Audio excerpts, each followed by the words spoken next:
How's it going, you beautiful bastards? Welcome back to the Residence and Replay podcast, where we talk about things that resonate with us and you want to replay them. He's James. I'm Dylan. Why are you so close to me?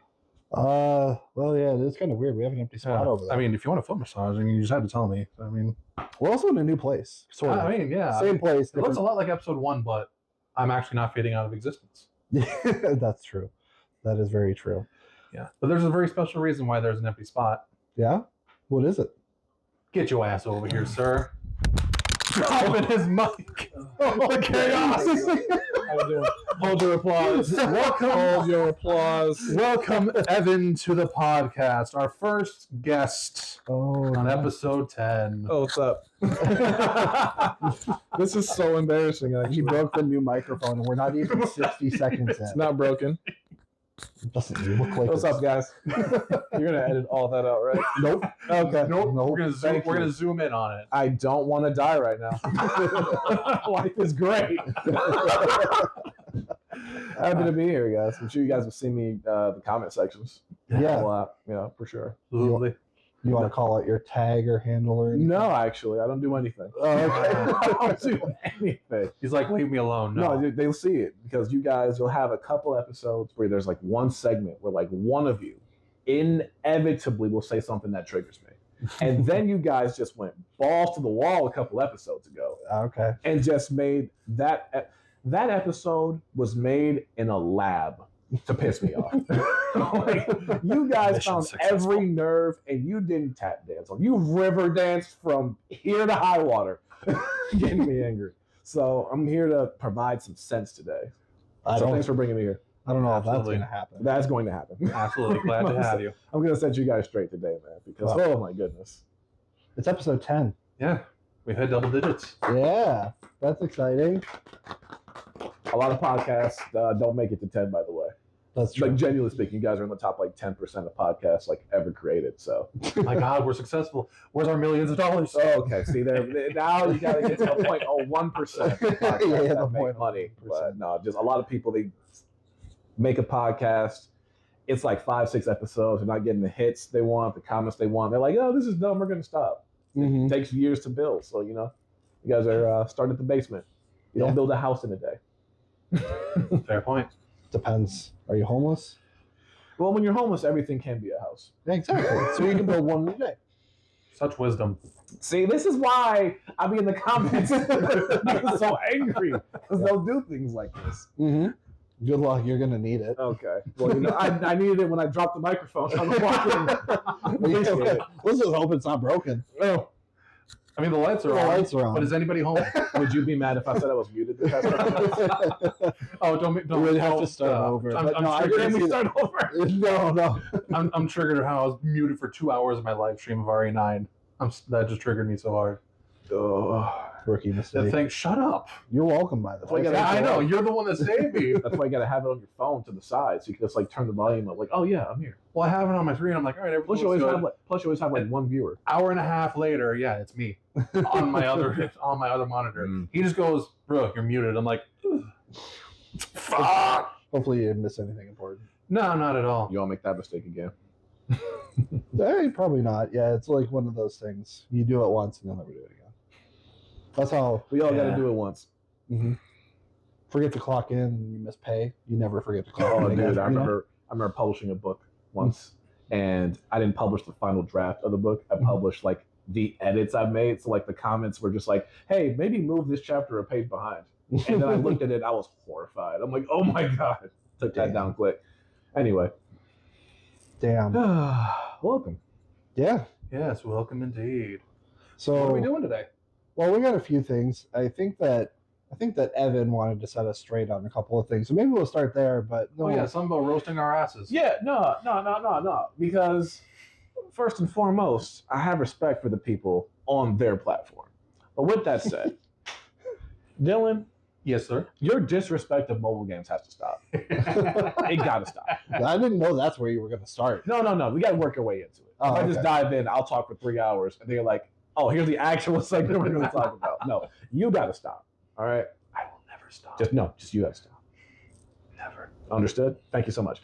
All right, James, Mhm. you need some decorum because there is on no planet any Kingdom Hearts spinoff game better than Kingdom Hearts 1.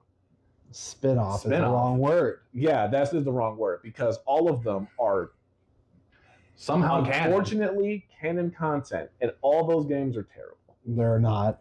Birth They- by Sleep is not terrible. Birth by Sleep is barely passable as a game. 358. The Over only two good is character, not. the only good character in that game is Aqua.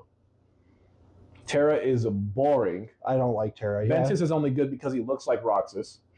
Matter of fact, and here's another part about you. You said Tetsuya Nomura's writing style is fantastic. That's another thing we I have don't to know talk if I about. said it was fantastic. No, I was there. No. Roll the clip. You said it was pretty damn good. Bullshit. You said it was pretty damn good. I I don't know saw about 4 pictures of Riku. They're all 4 different people. The story of Kingdom Hearts isn't convoluted, but like it's so unnecessarily convoluted. It is convoluted, yeah. No, like the from A to B isn't so bad, but like every little mini plot point in there is so frustrating. There's 5 Soras. There's 2 games that have Data Sora. What is this? Well, So you got to Jay. Recoded does suck. Kingdom Hearts 2. Mm-hmm. Plot's not as good as Kingdom Hearts 1, although Kingdom Hearts 2 is the more fun of the 2. Birth by Sleep, 358-2, while tragic and fantastic, not as good as Kingdom Hearts 1. I gotta set you straight. You gotta stop. Also, Dylan, can you play anything other than Souls-like games? I'm not done with you. I'm not done. I didn't realize that you brought a firearm in here fully. No, because you guys, he walking much.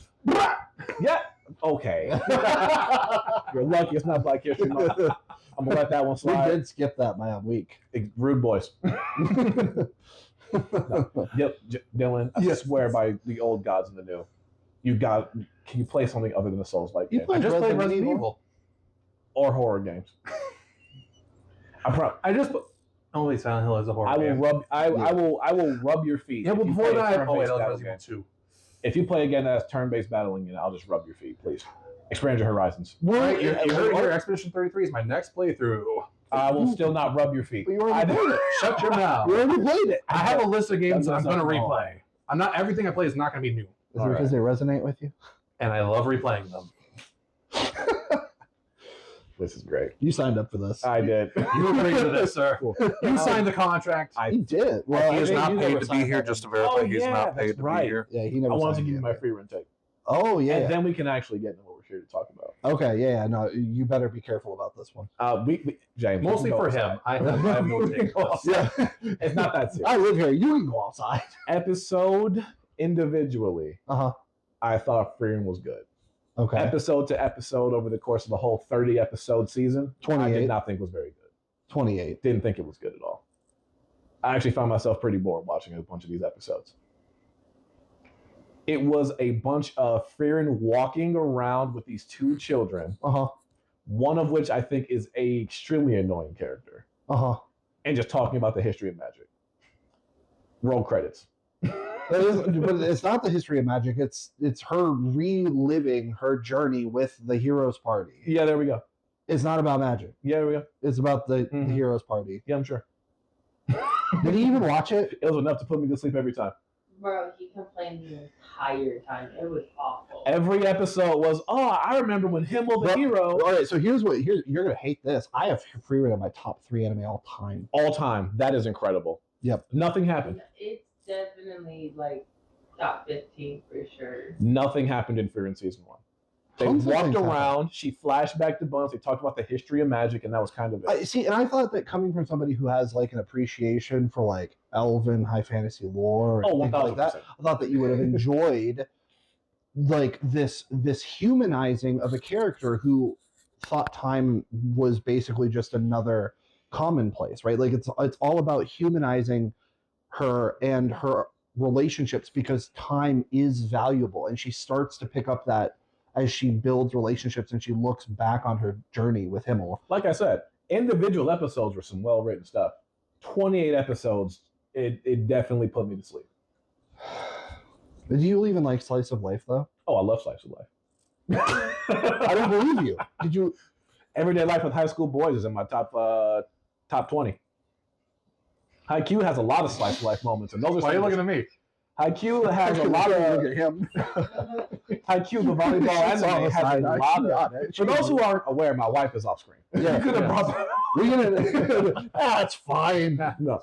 Haikyuu has a lot of slice of life in it. Clarence Clarence was a woman the entire time. Yeah, we don't I hate judge. you both. Yeah, we don't judge. The slice of life episodes of Haikyuu are some of the strongest episodes in the show. Mm-hmm. So I definitely love me a slice of life where the characters can take a break from the plot. Frieren felt like it was always a break from the plot. I don't think that we've gotten into like the bulk of the plot, I guess, to be sort of fair. 28 episodes in. And we're not at the bulk of the plot yet. Have you watched One Piece? Oh. Perfect. Unfortunately, wife over there, she's watched One Piece. And every time I look up and I'm like, why is it taking them 5 minutes to go in a room? And why are there 500 episodes of this? This is 500? Oh, no. You cut it in half and then some. No. One arc. Oh, yeah. Felt like 500 episodes. I'm like, are they still on this water train? I love No. It is a pirate show. No. It's a water train. They're pirate ships and trains on water because that distinction was so important for some reason.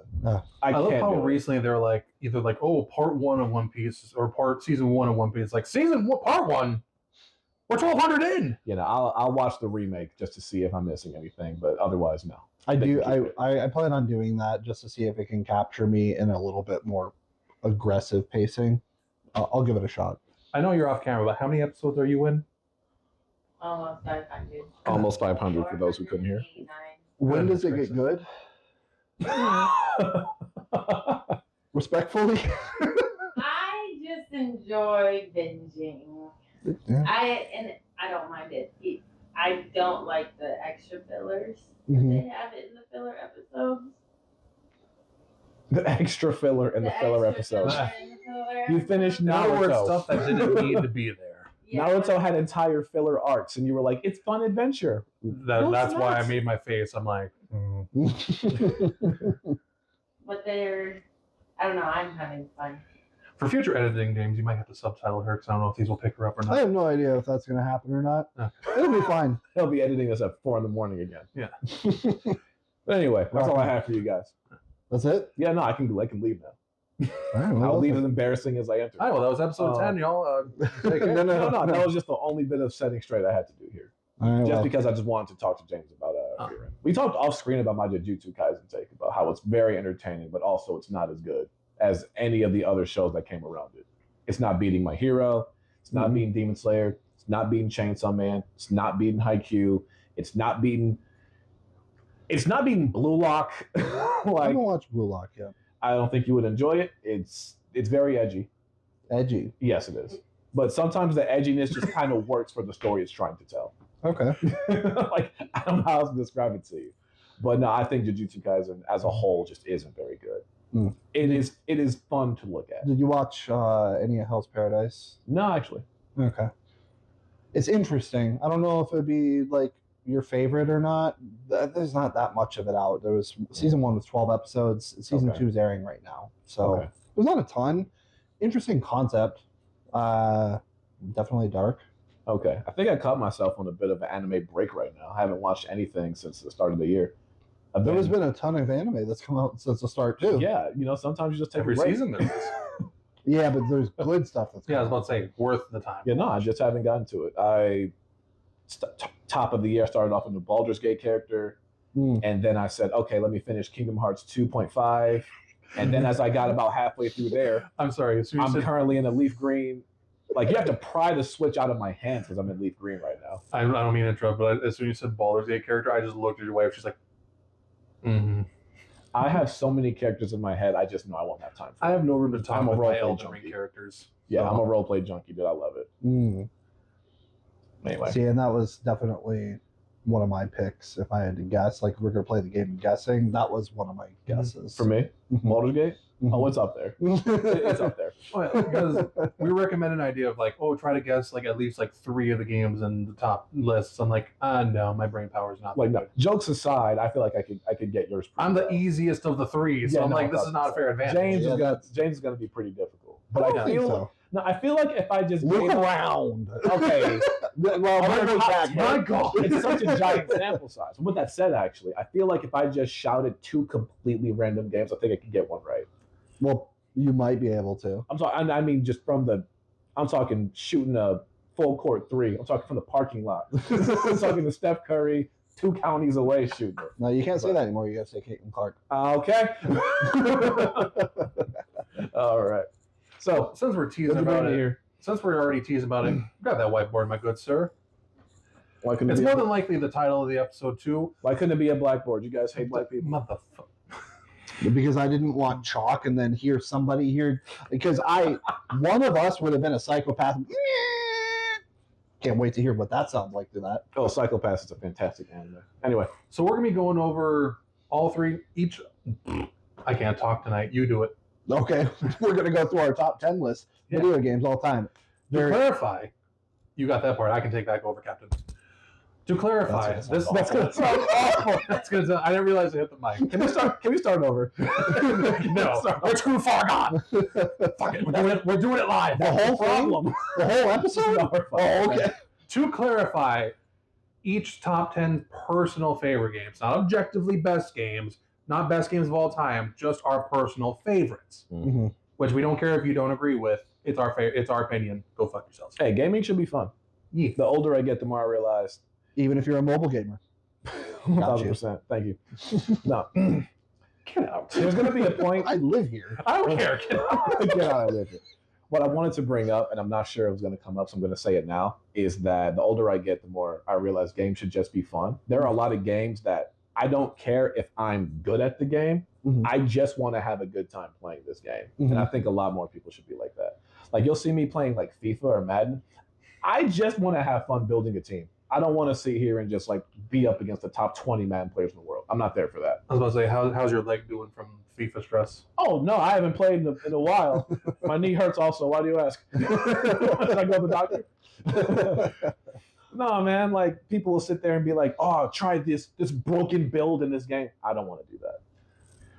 It's Like, I'll do my yeah. build and I'll do it my Me being young and playing role-playing games, you ever got like that +5 armor? And you're like, oh, this would be awesome. It's ugly, though. So Yeah, I'm going right. to go with what I want, even though it's like -3 to everything. But it looked great. It looks Sacrifice the drip, man. Anyway, I just wanted to get that point out there. Yeah. So I'm Now- glad you wanted to do a top 10, what you like the most, rather Exactly. than top 10 best. I don't see any value of trying to objectively, I don't see any value of trying to be objective about art. Some things just speak to you and some things won't. Yeah, I think that's really fair. Yeah. Yeah. We'd be tearing each other apart if we were doing an objective list. I don't know if yeah. it'd be. Green is better than Link's the best. No, like jokes No, it's aside. not. Like, There's an entire Sequelitis has a See? 2-hour-long I video. don't give a shit what everyone And he says about actually it. objectifies it. I don't give a damn what everyone thinks. Just kidding, Game I'm Grumps, gonna love you objectify more for you. this. No. Anyway, yeah. No, my Now- top 2 anime of all time are Shirobako and Haikyuu, and they battle it out. what was that first one? Shirobako. The only other person I know that has seen it is right there. That's because I was right there with her, making sure she cried at the same parts I cried at. I'll have you show me something after the podcast. So Yeah, I, no. And then, like James said, Freeman's like top 3 of all time for him. I didn't really enjoy it, but that's the beauty of art. You know what I I'm mean? only, what was that, 9 episode? The 9th episode 10. we just watched? 10. I'm only 10 in, so I don't have an opinion on it. Just like I don't have a even though I gave my opinion on RE9 last episode, I've had more time that I actually like it more. However, before we start our top 10, we're each going to give a couple honorable mentions that didn't make our list, but want to give a little shout out to. Yeah. Fair? Oh, sure. All right. Since you are the guest, my good sir, what are some honorable mentions that you would like to give a shout out to? My first honorable mention is going to go to, I'm not going to write it down, Gears Yeah. of War 2. Good Okay. pick. Good pick. I was telling you guys off screen, and I feel to this day, Gears of War is every bit narratively as good as Halo was. Like, Halo changed the world because everybody was like, oh, this game with awesome shooter mechanics and an awesome story. It was amazing. I think Gears was just as good. Just their multiplayer didn't change the world like Halo does. Plus, nobody was playing Gears of War on their high school PCs during class. Dude, I remember. Yeah. I remember people playing Halo 1 during class. It was incredible. But I would say that Gears of War revolutionized the third-person gaming space. oh, though. 1,000%. I've always liked third-person shooters more anyway. But the characters are just as, if not more, iconic than a bunch of the Halo characters. It's just that Gears of War is so dark and depressing when you really like sit down and look at it. In Halo, you're really just like you're piloting a multi-billion-dollar magic spacesuit, and you're just mowing down hordes of aliens. Mm. It just feels a little bit different, but I think Gears definitely should get a lot more credit. Okay. Wish I had more for you on that front, but that's it. What else do you got in your honorable mentions? was go down the line. With instead of like alternating, I think that would be tough. Not a lot of sports game love on this show, so I'm going to do that. NCAA Football 14. We went 10 years without a college football game, and that game still holds up pretty damn good. Mm-hmm. That's it. I mean, it's fair. It's fair. I think it was a great game. It's better than the new ones in a lot of ways. Whoa. You're like, hold up. Oh, I put hundreds and hundreds of hours into 26 and 25. 14 is still better. Like, not today, but at the time of peak. Yeah, no. Right, like, obviously these ones are better graphically. They play totally different. But I liked, there was a whole different thing about, like, the old ones. Agreed. I thought 14 was just fantastic. I just wanted to give a quick second of some sports game loves because you guys haven't brought up any of them. That's you haven't gotten to me yet. Oh, no, that's... Spoke too soon. All right, please, let me stop talking. I don't have to. Well, he's always just going to add to it. My honorable mentions... So, actually, I kind of do have a sports game in here. Mm-hmm. My honorable mention is Rocket League. Because I think that Rocket League is from a technical skill standpoint, I think it is the best esport. Because nothing gives you control like Rocket League does. Every literal millimeter of movement your car does, you have control over every bit of it. Can't argue with that. It is. Can't believe I didn't think of Rocket League. It also has the most untransferable skill set from game to game because you could be a god tier FPS player, you could be the top 100 in the world at Valorant, at CSGO, all these really big, you could be dog at Rocket League, right? Incredible. So it is, that's what makes it so unique, is that those pros are good at only that. Well, not necessarily only that, but there is a reason that they're pro at that. So I would give my first honorable mention to Rocket League. And it's still, even though I play a ton of games, I put a lot of time into some games that are on my top 10 list. Rocket League is a game that I still have more hours in than any other video game. Car soccer. Wouldn't have guessed. Yep. That's very nice. No, the non-transferable skill set is so funny. It's so true. Like, just because I put in so many hours of my life in Need for Speed, it's nothing like that game. Like it. Nope, not even a little bit. What about you? What's your first honorable mention? Oh, I thought you were going to do all yours first and then go to me. Oh, that's right. I do have. That's right. Didn't follow his own system. I'm going to go next honorable mention. I'm going to say Pokemon Silver. Ooh, that's a really good pull right there, buddy. That's Gen 2. And it's still goated for me as a Pokemon standard because you get to go to both Gen 1 and Gen 2. So you get to go to Kanto and Johto. You get cross-pollination between both generations. And then there is that sweet, succulent payoff at the end of the game where you're just wandering around Mount Silver and you get to the top of that bad boy and you see a dude standing at the top and you battle him and the first thing you see is a level 76 Pikachu and it is red and he is just there to whip that ass. And there was no peak moment like that from a Pokemon game and it'll never live up. Okay.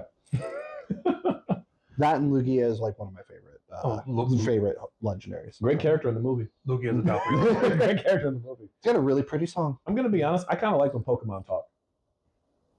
Yeah. Yeah. So Meowth. Yeah. That's genuinely. Right. I'm not even trying to be funny here.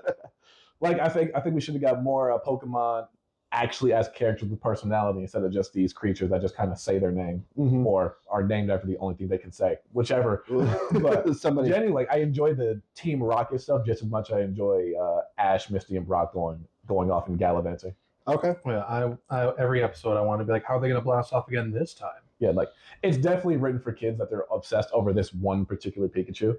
Which, on a side note, I'm playing Leaf Green right now. He's the Pikachu. Sometimes in games, like I have really struggled with it because what I'm seeing and what the game is telling me are happening are two very different things. Like Team Rocket is supposed to be this evil collectors of Pokemon, and they discard all the worthless Pokemon. All of them have Zubats.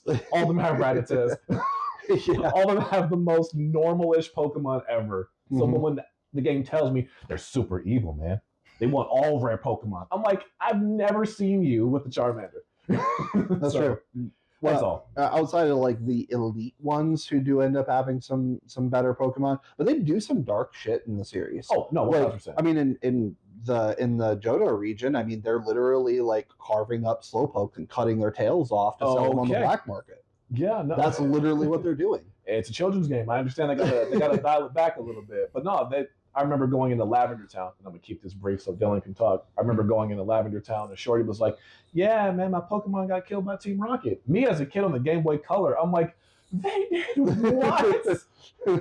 I was shook. Like the whole game. What's your Golduck? Yeah, the whole game is just so much fun, and once you beat Rock Tunnel, like the game really opens up. Mhm. But then the first stop is Lavender Town, which has the most sad song ever, And ominous. and I'm like, "This is the graveyard of Pokemon. Actions have consequences." It was real. Okay, please let me stop talking. I did have one more honorable mention. Oh, I'll go ahead, keep it James. really brief though. Yeah, I would put like Breath of the Wild and Tears of the Kingdom as like a pair there, just for the modern Zeldas. I would put that there because it kind of brought me back. That came out at a time where I was not really gaming. Kind of brought me back into it. Yeah. To be fair, That's it. we Very were nice. we were both following that Breath of the Wild when it was originally just Zelda U. We were following that religiously. Yeah, the hype building up to Breath of the Wild, and that's why it like Tears of the Kingdom didn't get there for me in some ways, even though the ending is chef's kiss. But I remember seeing like the trailer where Zelda's crying and like falls into Link's arms. Like, I don't know who I'm fucking up today, but somebody's gonna die. I think we watched that trailer together, and you were like, "Who are my girl? Who are you?" Yes.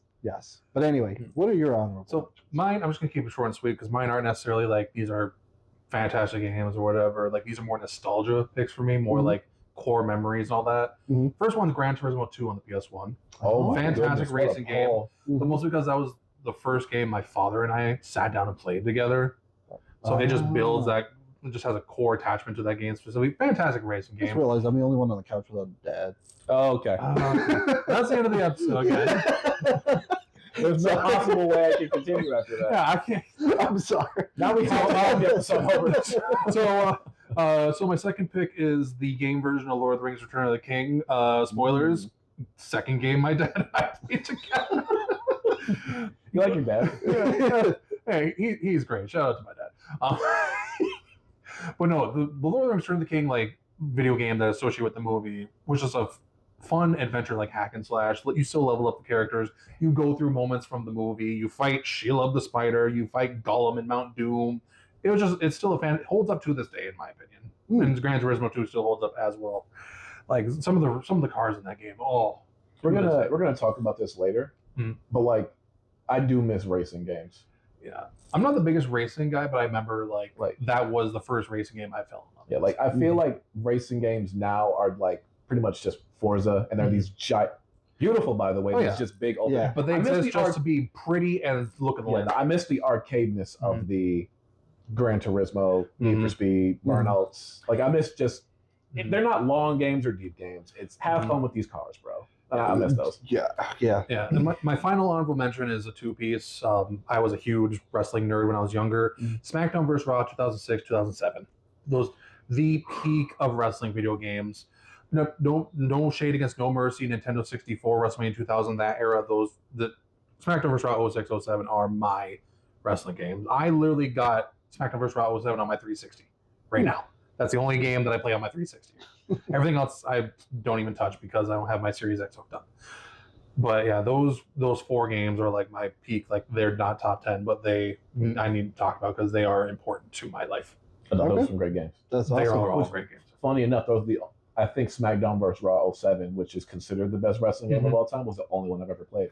Oh yeah. My cousins, I would go to their house on the weekends, and they had that. And I just remember sitting down Friday night, and then I would blink, and it's Sunday night, and that's all we did. I have a gripe with that game. They're like, Ed, it's time to go home. And I'm like, I just got here. The only gripe I have with the game is they have Undertaker in 89, and I'm like, false. And it attributes Undertaker 99. There we go. Way to bring it back. Dude. I'm an Undertaker stan. I'll till the day I die. Wow. Way to really pull in the memory banks. I feel like all my games are very modern, so I feel like most of my games are like nostalgia like picks for me, or like what have I put the most time into? What have I what did I enjoy the most in the last 25-ish years? You know what? I almost brought something up. We're going to bring it up at some point. We're going to talk about 30 games. I know I'm going to get the points I want to make. All right. Yeah. Time to get into the top 10 guests. No, actually, let's just start with you. Yeah, I think we should. Give me this board. Since you just had the. So, do we want to do all 10, or do we want to do like his 10, 10, my 10, 10, Yeah, I 10, think 9, all right, let's do it. 8, and then obviously we can get them. We're professional here. We talk Yes, about things okay. in the moment. Yes. Oh, we get to judge each other's handwriting. My handwriting is trash. I'm going to write big and bad. It has to at least be legible for the camera. Okay. We'll set that right down. I'll Yeah, just number type 10. over. I'm gonna reveal it this way so you all can see it first. Do you know how bad your handwriting has to be in subtitles? I just got that. Like, you should put the overlay of the text like directly on the board anyway. So my number 10 is the most recent game on this list. That should immediately give it away. Sure. Expedition 33 is my Alright. number 10. An already modern classic. Okay. It is. That is. This is gonna piss so many people off. It's the best turn-based game I've ever played. How many turn-based games have you played? 3. Okay. Short list. But of those 3 games, this was peak. I'm gonna let you finish. Sorry. This is goated.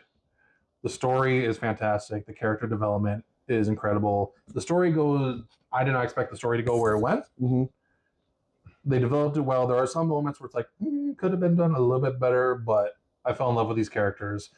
The world is incredible. The music, a lot of these games on my list are like music. The music drives it. Okay.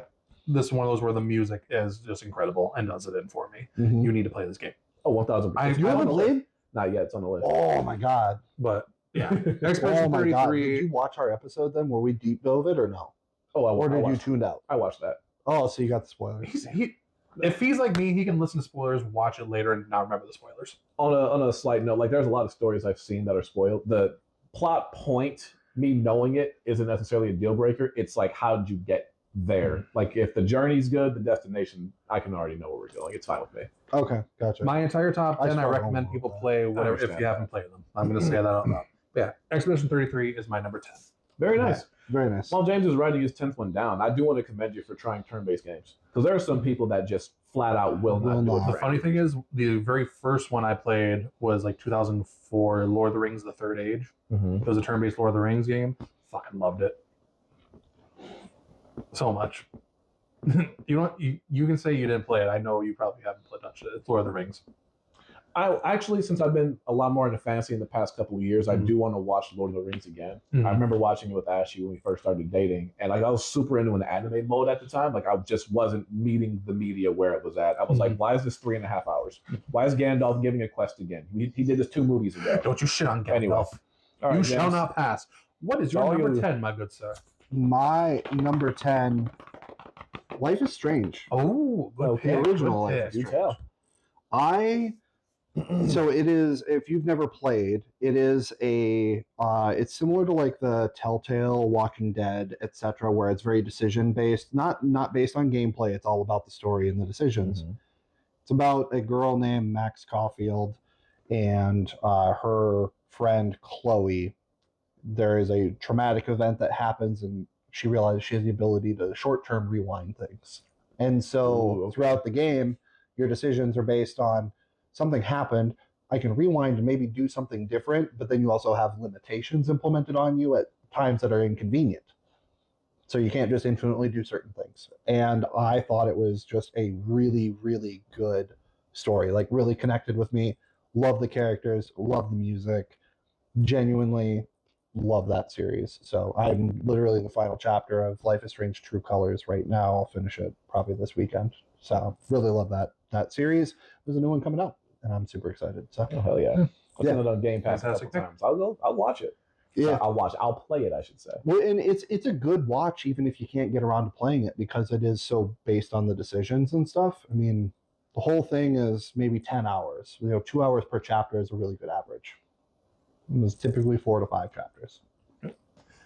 Oh, you already have it down? All that joking that we did on Dillon's handwriting, we're probably going to have to do it for me. Yeah. Hey, you're number 10, sir. Number 10 for Yeah. me. Final Fantasy 15. Whoa! I'm Clive. Whoa! Fuck. 15! Oh, 15! Oh, shit. I got my numbers 15. mixed up. Let me say it with this. So not This just in the game This is guy good. just dogged on Nomura earlier, and he was writing, and 15 is basically Nomura. 15 is not that good. We're talking about the car and the But giant it's in the top turtle. 10? It is. Okay. But all right, that I'm also, listening. this game was the game I realized, you know what? Having fun, honestly, is primarily what matters the most. Mhm. Because the story, first of all, I love Final Fantasy games and a lot of JRPGs because the beginning is like, help me find my cat. Can you help me move this? Last one, fight God. Well, I mean, it depends on which one, though, because like the first part of 7 is, wait, let's go commit terrorism. So, I mean, there are some where go help a cat, and then there's terrorists. They're eco-terrorists. Yeah, Big Yeah, difference. get it right. They're doing it for the With that planet. said, Yeah. Although I should have put 16 as an honorable mention, I do want to replay it because I felt like I was rushing through it because I really wanted to start a new Baldur's Gate character, and College Football 26 was coming out at And that time. 16 when I or got 15? to it. 16 I want to replay. Oh, gotcha. So 16 is an honorable mention for me, but 15 was a lot of fun. Like honestly, I remember spending a lot of time in this empty open world, just having fun driving, listening to the 4 characters just banter back and forth. Mm-hmm. Like it was just a lot A of band fun. of brothers, like genuinely. Yeah, no, it was awesome. Like I didn't even care about the main character Noctis. The whole story is about him supposed to be marrying the Oracle, the woman that could commune with gods. I didn't care about her. He's married to the 3 other guys. Their camping, it was awesome. Yeah. The fishing mini game, I remember I worked, and we're going to talk about this a lot back when I get higher up the list, but back when I lived somewhat by myself in my college town, I would get off work at midnight, and I would work at 4 p.m. the next day or have the day off. So I would just play games till midnight and sometimes be there till 5 a.m. I was fishing until 4 in the morning one time, just fishing. I was like, you know what? Let me get this quest knocked out. And then I was like, I should go to bed. I caught everything in this lake. It was awesome. I've got to ask a question. It hit me. Have you ever been real fishing? No.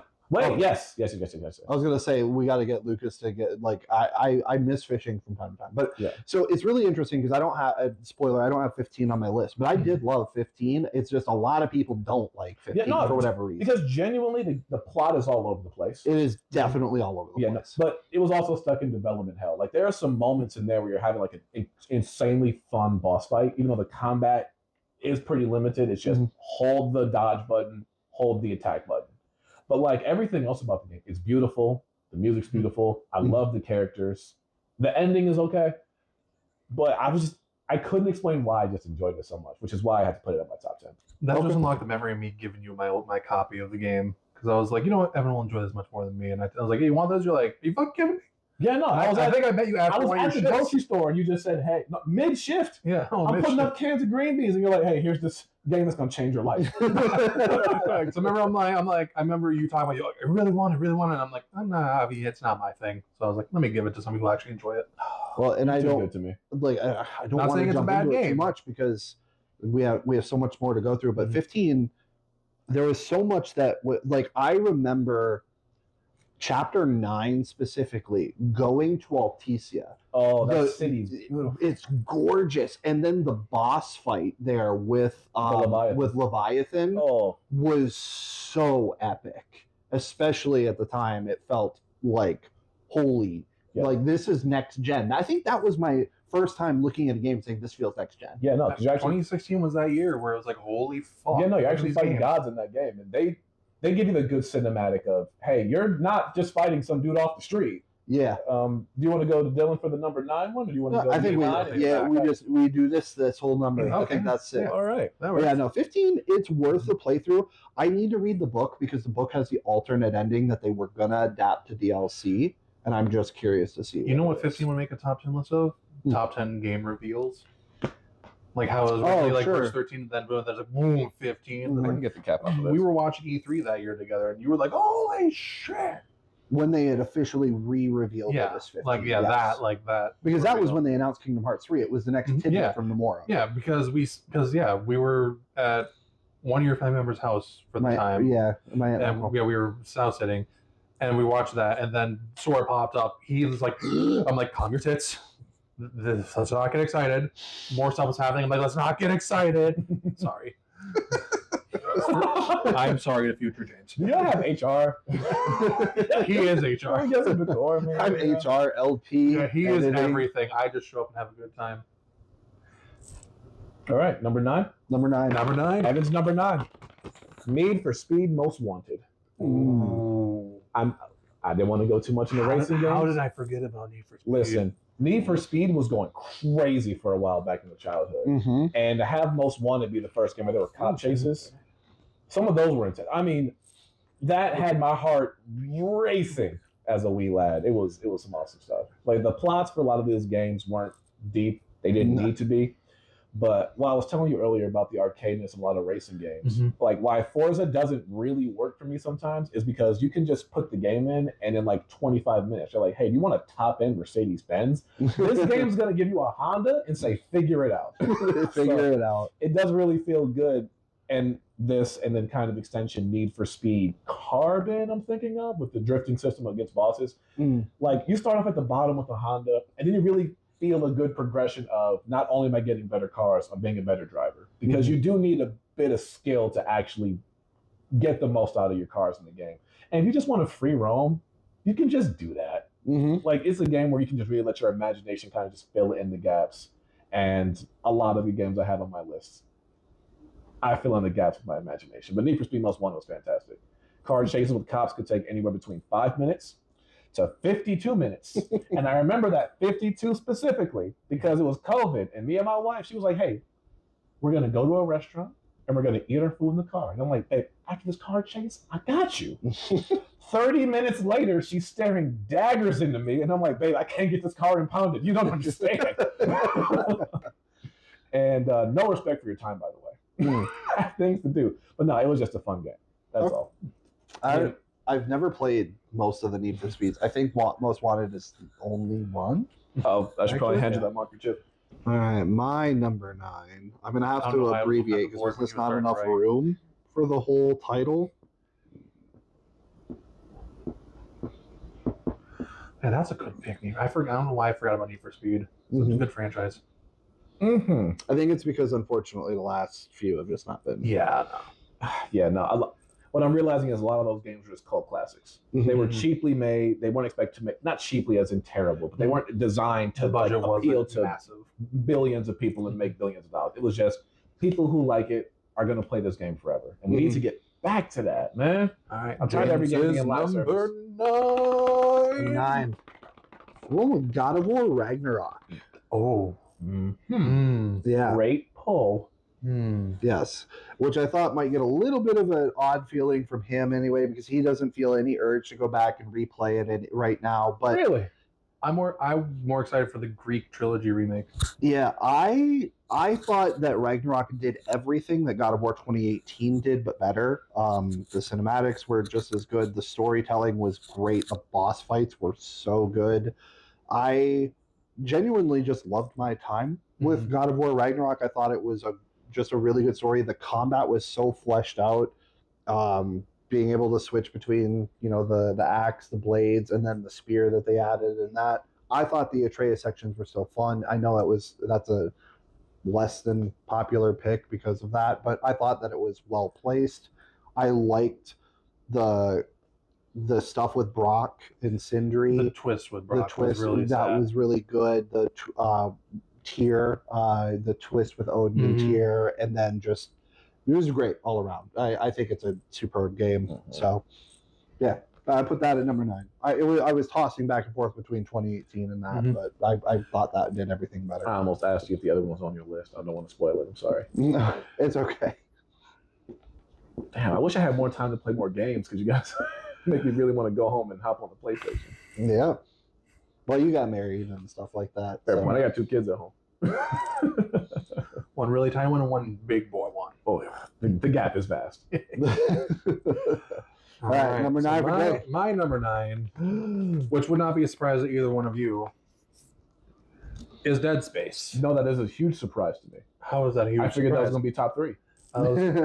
You don't know me at all, sir. Now, to clarify, this is the 2008 version, the original version. The remake is fantastic, but I'm a nostalgia whore. And the original, I still prefer overall, even though the remake is like leagues better. Because to clarify for those who never played this, you're an engineer in like 500 years from now. There's a ship that's broken down. You're there to go fix it. spoiler alert, alien infestation, and you got to figure out why and try to get out there and survive. Isaac Clarke is the main character. He doesn't talk in the first game. You're interacting with everybody through like pop-up like video and all that stuff.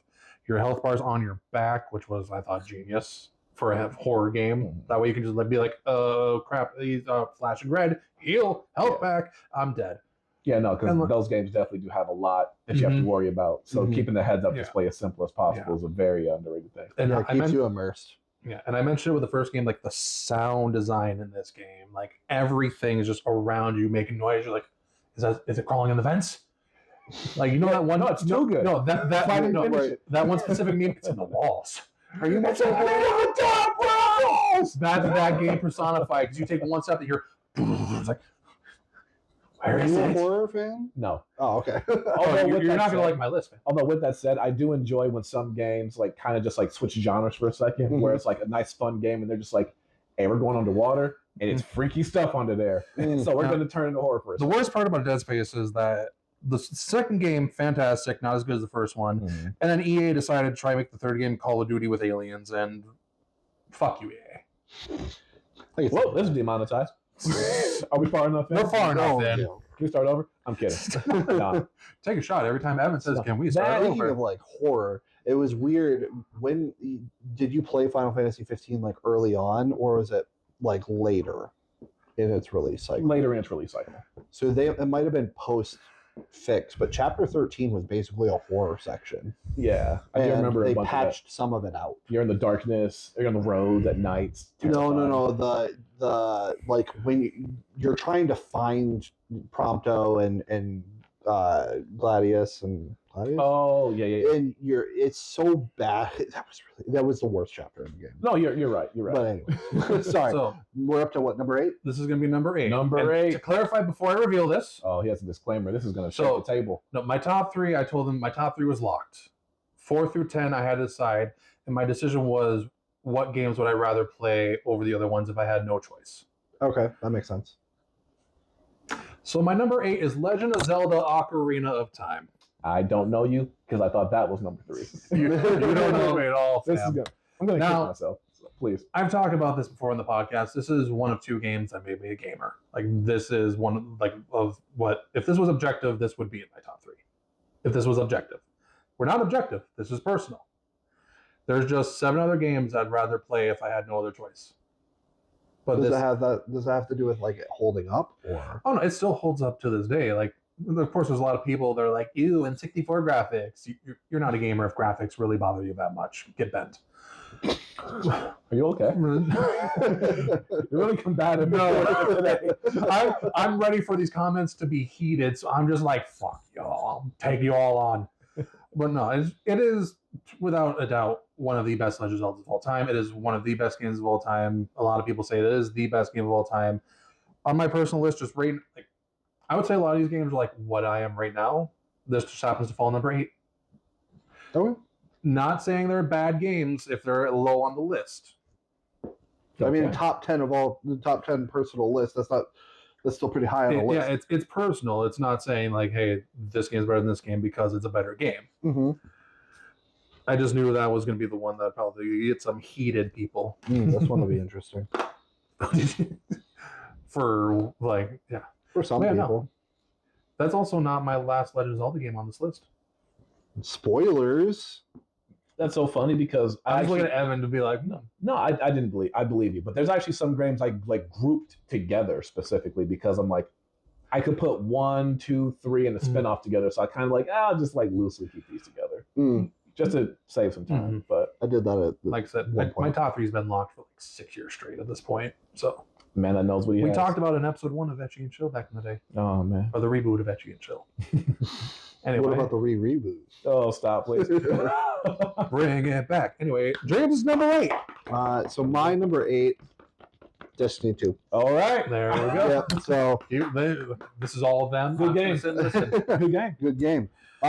So I put a lot of time into Destiny 2 specifically, and while it has its ups and downs, the world building, and it's a loose term because it's a galaxy based game or whatever, but the world building, the lore that goes into it from a narrative standpoint is just amazing, especially the way that everything rounded out in the final shape. Really, really love. Did you play it through the final shape? No, actually, I stopped just before the Witch Queen came out. Oh, dude. I keeping it brief. I burned myself out grinding for all the gear to get ready for Witch Queen to the point where I was like, I don't want to pick it up. Genuinely, that's a me problem. I heard the Witch Queen was top tier. It is top tier. It's up there in that same echelon as like Forsaken, Taken King. It's in that top grouping. Lightfall will be more or less, unfortunately, a down, like a downswing, but you should still play through it, the campaign. And then the final shape is so good, and it's such a good payoff to the 10-year story. I love that they got to deliver that, and I put a lot of time into it with my buddies. So I love Destiny 2. I hope nothing but the best for what comes next in Destiny. Yeah, Marathon's coming out soon. It's already out. Oh, is it? Came out Thursday. Okay, well then, Marathon. Well, Marathon's out. Marathon is out, and it's getting positive reviews. It's got a decent player base right now, so Bungie's not dead in the water. I would definitely log in. Were you on PlayStation or Steam for Destiny 2? I played on PlayStation. Okay, because I definitely remember for a long time, when I logged on to play another game that's on this list, you were always on, always in party, always on Destiny. Mhm. Like you were in. Yeah. He was locked in. Thousands of hours in Destiny 2. You know what? I talked about having to do it, so I'm going to do it. Number 8's a tough one for me. Just because we'll spend a lot of time here, so I'm going to shift it to something else, actually. Shifting it. Shift. Called an audible. Oh. Yeah, I'm going to shift to something else. To close out number 8. Did you think I was going to have Ocarina of that low? No. To close out number 8, we're going to go with Insomniac Spider-Man 2018. Okay. Oh, good pick. Good pick. Not only does that game make you feel like Spider-Man, this is the best Kind of how they the market it best the entire web time. swing That's also the game. intent of the game. Yeah, no, 1000%.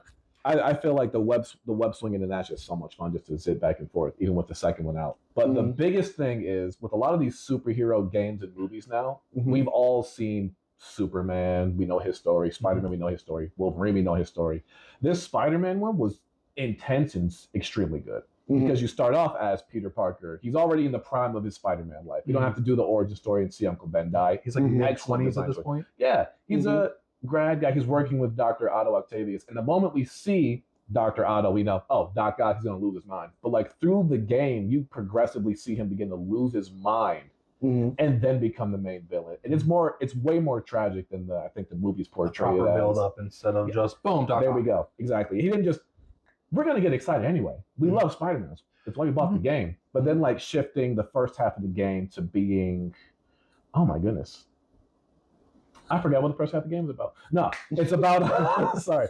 It's about Mr. Negative, of recent Spider-Man villain, then shifting to the Sinister Six. These big villains. The reveal of it being the Sinister Six was incredible. And what's really good about that is, and I'm going to be a nerd for a hot second, as opposed to what we've been doing. If you listen to Brandon Sanderson, author of a lot of fantasy books, he'll talk about big P plot and then small P plot. Like big P plot is Spider-Man saves the day. Small P plot is Peter Parker has to go on a date at 8, but they're messing the city up over here at 5 p.m. How are you going to balance that back and forth? And the game just continuously builds on itself back and forth to the point where you can know what's happening, but it's just so much fun getting there. And honestly, it's a masterclass in storytelling. Like it genuinely is.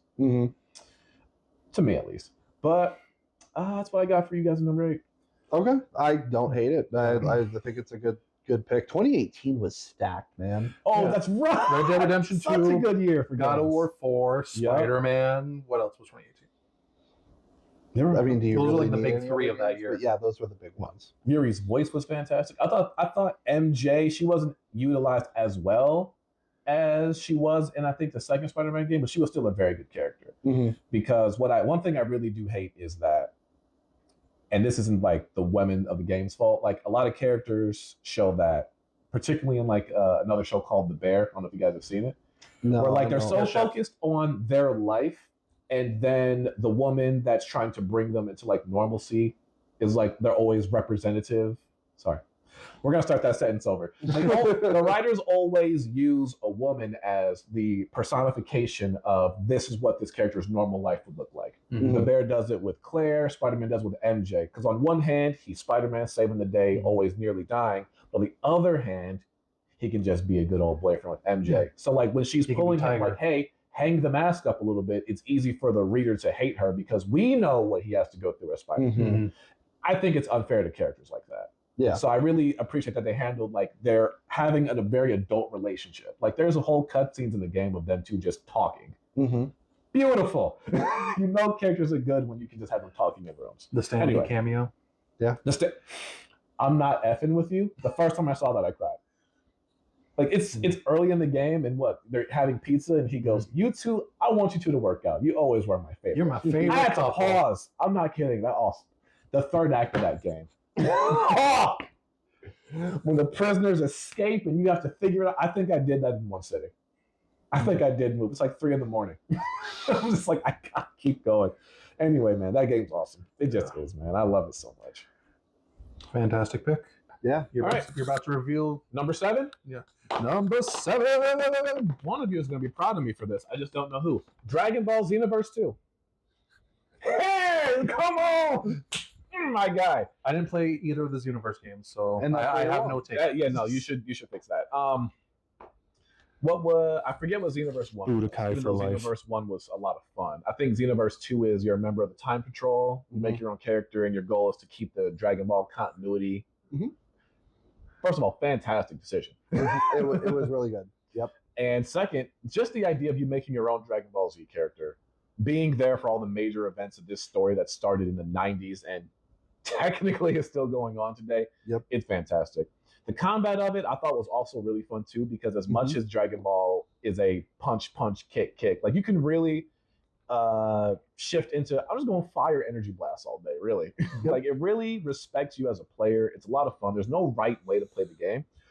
The difficulty spikes in that game are jarring though, because it starts off, you're just like, yeah, protect Goku from Raditz, and then you're going to go ahead and off to Frieza, help out them with the Ginyu Force, and then you fight Frieza, and you're like, am I under level for this? But honestly, the game's incredible. I really do think it's just a lot of fun.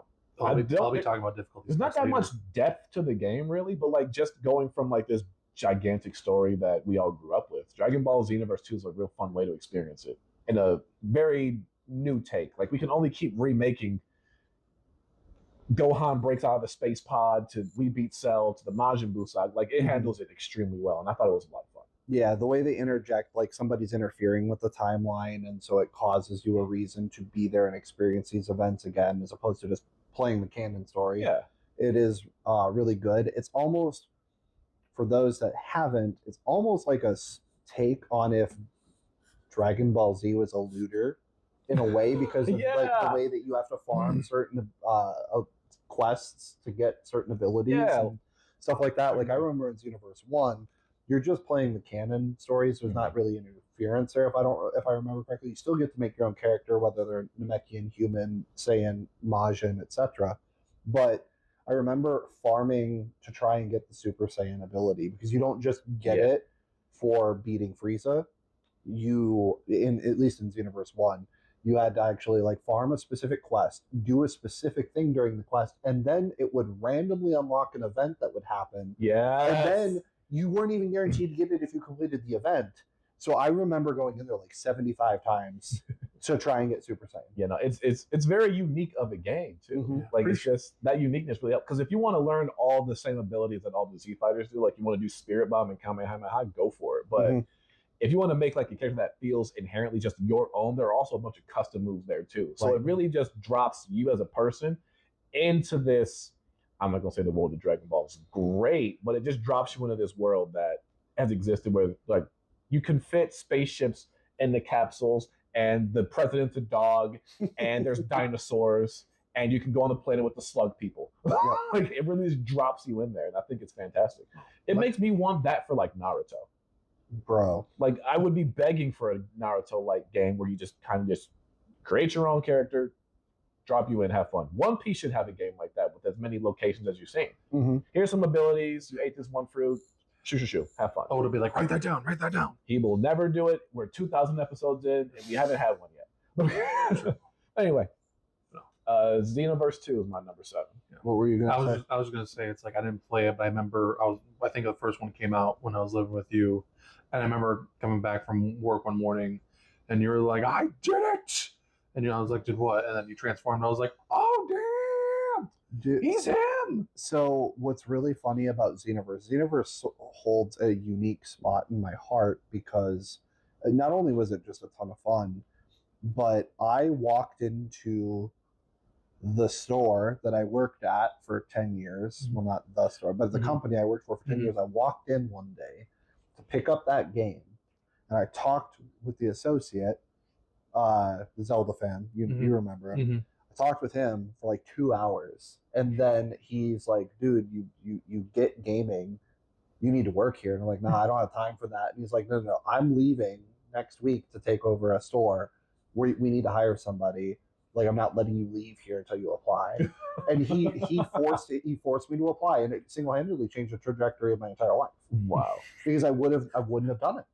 This man was forced into his life. I was forced into it, and then that changed like my entire career path. Man's literally went and locked the door. You ain't going nowhere. So Xenoverse is. I often saw's ready. I often tell people, like, you just sometimes never have an idea of where life will take you. Like, because you'll sit back sometimes and go, how did I get here? You're just like, oh, well, I took this job. Oh, because I knew this person. Oh, because I went to go buy this. What? Yeah. It's never one thing. It's just never. like 20 things. All these side quests led to this quest. That's incredible. When I got promoted to DM, I remember I went and I found him on Facebook and I sent him a message like, "Dude, you changed my life. Like, for better or worse at the time." Wow. But was that back in our college town? Yeah. That's incredible. Yeah. So that store is now like a drugstore, I think. Yeah. Wow. Nothing up there lasts very long. I don't want to see. Oh, right. While he's writing that down, Evan, what's your favorite Dragon Ball moment? Honestly, the father-son Kamehameha and Gohan beating Cell. My man. Like, genuinely, Dragon Ball could have ended there, and I would put it top anime of all time. Unfortunately, it overstayed its welcome with all the Majin Buu stuff. Mm-hmm. I mean, it's a lot of hype moments in there, but I don't think it added very much. Yeah. Like, the fusion was incredible, but like, yeah, it didn't have that weight of. It was Vegito as the fusion. And I'm gonna keep this very short, James. Also Gotenks. Yeah, I'm gonna keep this very short, James. Like, when Gohan beat Cell, it felt like the final catharsis of the Red Ribbon Army. Goku was fighting as a child. It felt like we've been through hell and back on Namek and all that. So when Gohan gets the reins to take over, like, you're the protector of the Earth now. Everything is on you. Heavy is the head that wears the crown. He beat the Red Ribbon Army, and now there's nothing. Mm-hmm. He did it. There's nothing. Goku got to die and leave it all to his son. His son's like, I don't like fighting, but I'll protect us all. Yeah. That felt like a really big, like, damn, we really got here kind of moment. Yeah. And a lot of that just kind of felt undone when Goku doesn't come back to hang out with his kids. He comes back for a tournament. Yeah. Somehow that's what he gets to come back for, what he wants to do. Yeah, and then they just kind of just do a bunch of fan servicey things. Again, hype moments, but like when Gohan won, it just felt like a really big sigh of like, man, we're here now. We got the next gen, and then it just back to Goku. Yeah. Anyway, enough of that deadbeat What's up, dad. James? Number 7 for James. 7 for me. James. We have our next Final Fantasy entry at Final Fantasy 16. Now I can do it. Clive. Fuck. Excellent game. Truly. I loved 16. I had so much fun with it. I genuinely had so much fun playing the game because I thought that it was a great transition into the action combat from the turn-based system, and I thought the story was really good. And you actually teed this up perfectly, talking about like you have plot and then you have like your little plot in the background. And people dogged on the side quests for some reason in 16, and I can see maybe a little bit of it, but the side quests, what I loved so much about them is that all of the side quests were actually telling a sub-story. Yes. Throughout because normally side plots are all just kind of their own random thing. Sometimes they develop a character, sometimes they're just their own thing, but almost all of the side quests in 16 were actually telling a whole separate plot. Agree. Yeah, no, And some of the side quests were basically just like main quests, but just broken up. Broken up. Yeah, because it was like the treat how people with magicka or whatever were treated, and then they ended up turning to stone and stuff. I can see why it got like dogpiled on because again, like I said earlier, like Final Fantasy 16 has some of the best boss fights I've personally ever experienced. That Bahamut fight. So it's so weird when you're just like, I just fought the god of Earth. Why would I go to the wine lands and pick you up a bottle of something? Yeah. You go do it. Yeah. But no, I think Clive as a character, I saw a lot of people saying he was like pretty flat in one note. I didn't think so at all. I thought that voice performance was fantastic. I thought Clive was fantastic. I thought the darker tone of it, they said was inspired a lot by Game of Thrones. I thought it did it extremely well. Yes, I thought everything about it, all of it was really good. The boss fights like have to continue to be said because they one of them took you 2 hours, wasn't it? Something like that. It was a long time, but for me, like because there's so much like cinematic about it, but gameplay at the same time. And just as like a phase feels like it's about to overstay its welcome, you transition. Oh, it's absolutely. like they really did some QA testing to figure out, hey, if you continue this part of the fight for too long, does it defeat the purpose of it? But it felt like they took the Leviathan fight from 15 and dialed it up to 11. Yeah. And then they said, we're going to do that with basically every boss fight.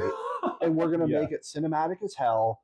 And it was just epic. And there's some like very anime moments at times too. Like I remember when Clive and Josh kind of get to confront their mother again. And that one was good. And Clive is like trying to figure out how to on command summon Ifrit. And then she does the thing that she does, which was pretty dark, but I am also kind of appreciated. Yep. And then Bahamut was about to blast Josh, and like Clive is like, there is no chance you were taking my brother from me. And in that moment, figured out how to go turn into Ifrit. Like it was so anime, but it was so peak. I was tingle singing about it. I'm glad you said that because like the peak Pure moment cinema. of my number 10 game is every boss fight. Exactly. Yeah. I thought everything about the game was perfect. It genuine to be an even deeper nerd about it. It felt like they all sat down and they had a very specific vision for what this game to be, and they actually executed that perfectly. Yes. That game is not too big, it's not too short. Like I felt like the length of the game was perfect. I felt like every fight in there felt the reason. Again, small P plot, everything just keeps building to the point where it feels natural in a Final Fantasy game that you're fighting the god of all creation. Yes. Some JRPGs start off super low stakes and it's jarring to get to the end. That game, everything just made perfect sense to me. Well, even the demo was like, bro, like it set the stakes high from day one. Yeah. And that if I had to put anything that felt like a letdown and like thinking about it post play, wasn't a letdown. It was just the pacing of it was so different from the others. What's his name? The knight, the dude who split the sea literally, because that was cool. Oh god, I can't remember his name. What's Odin? Odin? No. Who is the knight? Bahamut. Odin. Was it Odin? No, Odin. I think it was Odin. Who was the knight that split the sea? He rode the horse. Oh, I know exactly what you're talking about now. That's gonna make me angry. That was the night horse too. That was one of the coolest things ever. He's walking on the air, slicing mountains off. It was super cool, but then the actual fight against him, that was my only gripe in the game because not much happened between. I think it was King Barnabas. King Barnabas, yes, but I don't remember what like the Final Fantasy God he turns into. Neither do I. But oh god, help us comments, please. Yes, please. But when he like splits the ocean and Clive just gets his ass kicked in that fight. The only thing I didn't is how we went from that to fighting him not that long later, and you handle him. Like, what changed narratively that Clive was strong enough to take that fight? That's the only thing I didn't really like. And I think it had something to do with the Shiva thing, but it wasn't well explained how he power crept that. And that's getting really nitty gritty on the details. And then you can take your pick on the ending. The answer is because the plot needed him to beat him. The plot needed him to beat him. The ending was heartbreaking because you just knew something wasn't going to be good. The way that he said his goodbyes with Jill. Yeah. And I meant to bring her up. I love Jill. Oh, I love Jill so much. Oh my god! Whenever they let me take her on journeys, she's coming with me. She's so cool. Well, one of the options. The dog Torgal was super nice. Dude, he had his own side quest line. Like he had He had a character arc. He had a character arc. He's a Legitimately, he had a dog. He had a character arc. He had a side quest where he was grabbing stuff. He never stopped looking for Clive or for Josh and Clive. He never stopped looking for them. He was bringing anything that they ever left behind. He was still looking for their sense. If you did the platinum stuff, and that was like, dude, it's an excellent game. so good. And the DLC I've heard is really good too. I still need to play the DLC, but I heard it was really good. God, I love that game so much. Odin. Odin. It That's was the name. Odin. So It was Odin. yes. Okay, I was right. Incredible. He split the scene. I'm like, oh, sorry. Yeah. Final Fantasy Jesus. That game does have some moments you got to pause. And you're just like, oh my god, this is crazy. Yeah. So anyway, I had a hard time not putting it higher on my list. Anyway, All right. Your number 7. So my number 7, we're gonna keep the square train rolling. Ooh, I like that. Kingdom My number Hearts 7 2. is I knew Kingdom it was Hearts coming 2. up. Okay. I knew it was coming up. It's better than 1. Fuck you. See, that wasn't even necessary. We're having civil conversation. We were on the same page. We're having I civil just- debate. I just want to take a shot. I know. All right. Now that you're here, we're just kidding. Please. So, Kingdom Hearts 2, this beautiful son of a bitch was the one that introduced me to this game. Actually, Kingdom Hearts in general. Mhm. Hyping it up, showing me like promotional pictures. I remember when they first showed like the group together with Sora and Kairi, and you're like, look at her! She's adorable! Look at her! We're like 12 at the time. And this, where do I even begin with this game, guys? Where do I even begin? Mouse and a sword. Like the combat, A key blunt object. the key shaped object, yes. Like the combat of this game is just, it's the best of the franchise. We can straight up admit 1000%. straight up admit that. Story, it's Kingdom Hearts, it's convoluted. It's convoluted as hell. We talked about this earlier. Too isolated is not too bad. Yeah. I was Like, actually isolate going to two. let you finish, but yeah, 2 by itself, Mhm. and spoiler alert, no more spoilers for James, but 2 by itself, just like 1 by itself in a vacuum, the plots are really strong. The issue with Kingdom Hearts 2 is that you revisit the worlds. Mhm. For a good chunk of the worlds, like when you visit the first time, doesn't really feel like you accomplished much of anything. But the Mhm. second time, you're like, oh, this is awesome. Yeah, Mhm. I actually had no Likewise, problem some- revisiting them. And then some other worlds, it's like the first time you go there, they kind of rush through the little Disney movie, like with Mulan. Mhm. You rush through fighting Shan Yu, and then when you come back, it feels like, oh, we're looking for Riku. I spent 1.5 games looking for Riku. I'm doing this again. So it's like The original Sasuke retrieval art. That's hilarious. So, it's like otherwise. the first visit of the worlds was getting the Disney stuff out of the way, and then the revisits was doing the organization story Yeah. stuff. Yeah, that's actually my Which- point. Like, Which Kingdom Hearts 3 decided to throw all the way into the final world. Which, the Disney stuff is like cool because of the Kingdom Hearts game, but once you Oh, yeah. really throw the organization in there, like the peaks of that are some of the best in the franchise, and that's why I guess it's I love the specific Heartless bosses in this game compared to like Kingdom Hearts 1 and Kingdom Hearts 3. Mhm. Like the Dark Thorn in Beast Castle, fucking love that. The giant cage creature in Night Before Christmas, Halloween Town, excellent. where pick. Lock, Shock, and Barrel are in. Love that. Still one of my favorite Heartless designs to this day. Mhm. Yeah. Like, I love fighting that boss. Also because he's a flimsy little baka and just lets you beat the hell out of him. The Keyblade designs in this game, I think, are better than 1. I think are better than 3. Okay. I will say the Ultimate Weapon is better than 3, though. No, I agree with you. I think in 1, some of them were under-designed, and in 3, some of them were over-designed. I think 2 had that nice balance between you have these fun, silly Keyblades. One looks like a candy cane. Yeah. The other Yeah. one looks like a genuine sword. Decisive So- Pumpkin is Yeah. still, to this day, my preferred Keyblade in Kingdom No, Hearts it's a 2. great Keyblade. Yeah, no, I feel like 2 really got that balance between how to design a Keyblade. The multiple forms that Sora can transform into. You got dual Valor, Keyblade Valor, Wisdom. just beat the hell out of them. You want to shoot them up with magic, you do Wisdom form. Honestly, I even liked it when they put you into like the Heartless form. Oh I yeah, thought 'cause you just fight- claw like that off the fighting. You just was go fun. up, the final form, peak Sora, Insane. peak Mhm. Sora, and it has my personal favorite Kingdom Hearts boss fight, Kingdom Hearts 2 Sephiroth.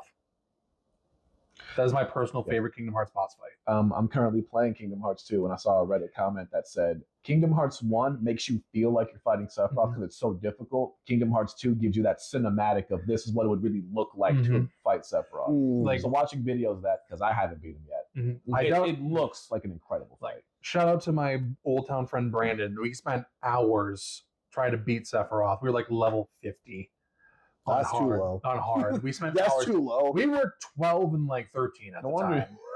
time. We were passing controllers back and forth. He wound up beating him first. But I remember that boss fight started, and I'm like, how many health bars is that? 15 health bars. Mm-hmm. Which, was that, did any Kingdom Hearts 3 bosses pass that? I don't know. But just Can't recall. freaking insane. It's such an incredible boss fight. The Sephiroth boss theme is one of the best boss themes of all time in any variation that Sephiroth is in. I don't care. One Winged Angel is top tier. That's another discussion for another day, though. The final world, the world that never was. Mm-hmm. The going up to the castle, fighting multiple form Xemnas. The voice actor, I love that voice actor. Isn't that Madara's voice actor? That does Xemnas? That'd be a great pull if it was. The deep voice actor. We shall go together. Yeah, we shall go. Like the fight, you fight him by himself, then he becomes this giant dragon thing, which I'm like, okay, we're doing the giant transformative thing from Kingdom Hearts 1, but just robot.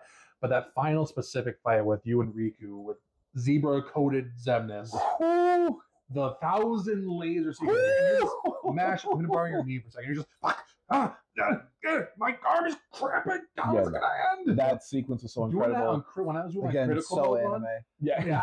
It's so when anime. I was doing my critical mode run, I was like panicking because some were getting through, even though I was mashing like the most I've ever mashed in my life. Like, oh, I'm down to one hit. No, just That genuinely takes your breath away. When I think even earlier in that fight where Sora gets trapped in one of Xemnas' like beams or something, Yeah, and yeah. the camera Like, switches and and you you play as Riku. and he sends a clone to block you, like he's Reinhardt from Overwatch or something. That's He's like blind, like you Yeah. can't go there. That game does a really good job. Just like I said earlier about Spider-Man making you feel like Spider-Man, that game does the perfect cinematics of making you feel like And then, I'm a space wizard with a key sword. All right, let's really have fun with and then this. the end of that, making it seem like it's just Sora and Riku are going to be trapped in the world of darkness together, and they're just like, all right, we accept it, and then nope, but happy ending, or is it? And then on a perfect side note, as you're getting your next one together, I remember one of the voice actors for Dragon Ball Z Abridged to try to have a resonance and replay podcast without referencing it. Yeah. He said something like, even a bad line that's like a cheesy dad joke will work if you commit to it. Kingdom Hearts definitely committed to the cheesiness of my friends are my power. Oh, my yeah. heart, I should have said that before I flipped this. No, they commit to it, which makes it feel like genuinely the power of friendship is good. Like they didn't just back out of it. Like they were like, no, it's cheesy. Yeah. What are you gonna do about it?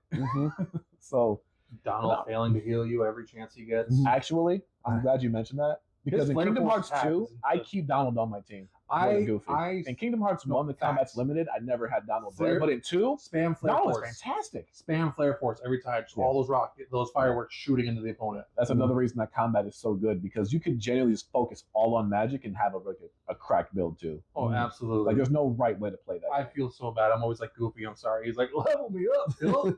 So Goofy is seeing dust in my playthroughs because it's me and Donald just like Zeta Flare. Zeta Flare. Also, 3 people canonically can cast Zeta Flare, and Donald's 2 of them. You heard That's it. the most powerful move. Donald is Bahamut confirmed. We discussed this on previous episodes. That's incredible. My number 6 We were almost top 5 territory. All right.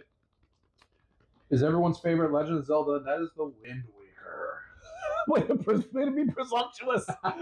No, I say that because everyone shit on this game back in the day because it was the cel-shaded, cartoony looking one. Everyone's like, "Oh, is this? Where's the realistic looking one that we saw at the events?" This was that. This is a fantastic game. Never played it. It has its moments where it pisses you off. And a lot of games have that moment, but it's the fact you're on the open sea, you're having an adventure. Again, music vibes. Some of my favorite boss fights in Zelda. I just love Cartoon Link. Did he say Wind Waker? Yes. Where am I losing you here, Mom? You definitely James Started with the W. Okay, I mean Wind Waker's fine, but It is. If we were doing an objective list, you would hate me. okay. I mean, I like don't Wind think- Waker. I really it also continues to get the shaft because it's like one of the only ones that doesn't get pushed forward. Oh yeah, true. It's stuck on the HD version. Stuck on the Wii U. Nintendo. Yeah, come on. What? Like, your please, 40th anniversary. Stop pretending the franchise doesn't exist. yeah, please put it on the Switch. Yeah, just But all. I mean, it's on the GameCube version, but we want the HD version. yeah, We'll well, literally give you money Literally. Nintendo could print money if they wanted to. They just don't. My second favorite Ganondorf is in this game. Samurai Ganondorf. I thought that was Tears of the Kingdom. This is the first Samurai Ganondorf. Tears of the Kingdom is Daddy Samurai Ganondorf. Oh, right. This one is the chubby fat one in like an actual like not like samurai kimono attire. Mm-hmm. He has like the major mutton chops, and then like the final fight is like you're in Hyrule, which is under the sea, but the sea is finally crumbling down upon it, so you're about to basically drown everything. Mm-hmm. And you're fighting on top of the tower of Hyrule Castle. Mm-hmm. So I mean, I like again, it. I'm just and then surprised. Pirates. It's basically Legend of Zelda One Piece. Zelda is a pirate. Spoilers. You It's a and the sun. 25-year-old game. But no, and like I don't care if people hate the graphics, it holds up. It still holds up. Mm-hmm. It's better than a lot of them. Twilight Princess. Yeah, that's fair. Twilight Princess also The HD doesn't version get did pushed save forward that though. But yeah, the HD version saved that. But yeah, Wind Waker is my spoiler alert second favorite Zelda of all time. 3 Zeldas made my list. Okay, I was expecting that. Say, you know what's my top, but question is when does it show up? Number 6 for me. Yeah. Banter. Yeah, if I I mention your boat's a talking dragon boat. He just turns around going, "You fucking suck, Link." This is going to be Monopoly for the Nintendo Switch. I can feel it. that's a Ooh, Monopoly Go. that's a very good guess. Switch 2-ish. It's a very good guess. but I'm no. terrified. All right. Yours is number 6. My number 6 is the OG Last of Us. Mm-hmm. I knew that was Popular either poll. somewhere. I just didn't Yeah. know where. And I mean, man, talk about defining That defining a opening platform. sequence. I'm going to round out the list on number 6. Mhm. And for this one, I'm going to look straight to PA and my wife over there. My number 6 favorite game of all time. It Takes Two. Ah, That game is an absolutely incredible experience. For me. I wish I had like mind power to like slowly turn that over. The stressful part for her was that you guys as a gamer know that as your character walks into a room, you just automatically know I'm going to turn the thumbstick so the camera slowly opens up to the next room. Yeah, she didn't have that. The jumping puzzles, I handled that. And then there was a couple of boss fights where she has to turn the camera to go hit them with the thing so I can grab the thing the boss drops and then hit them with that. It's a lot to keep track of, but her patience was greatly appreciated. If we can make it through that. yeah. But while the story isn't as good as its counterpart, Split Fiction, I felt that this game, between all the worlds, the design, the art, the puzzles, everything about it is a fantastic experience from start to finish. I recommend you grab somebody and y'all just play this or Split Fiction. I'm saying It Takes Two because I haven't finished Split Fiction yet.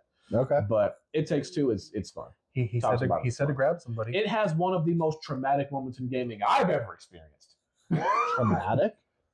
Anybody who's played this game will tell you a very specific moment where the game goes from like, okay, the plot is being weird to, oh no, this is not what I wanted at all. Oh. And the game Okay. makes you do it. I didn't ask for this. And it makes you feel bad for it. Okay.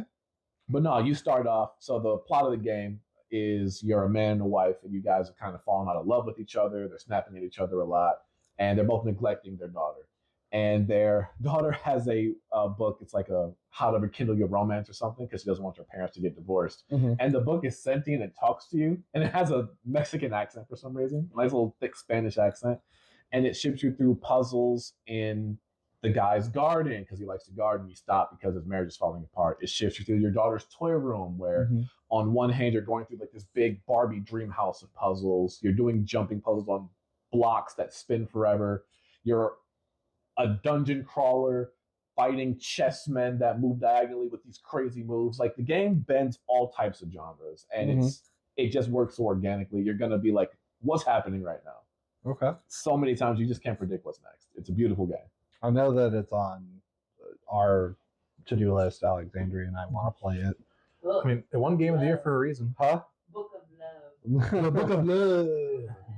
Whoa! Yeah, no, it's truly an excellent game.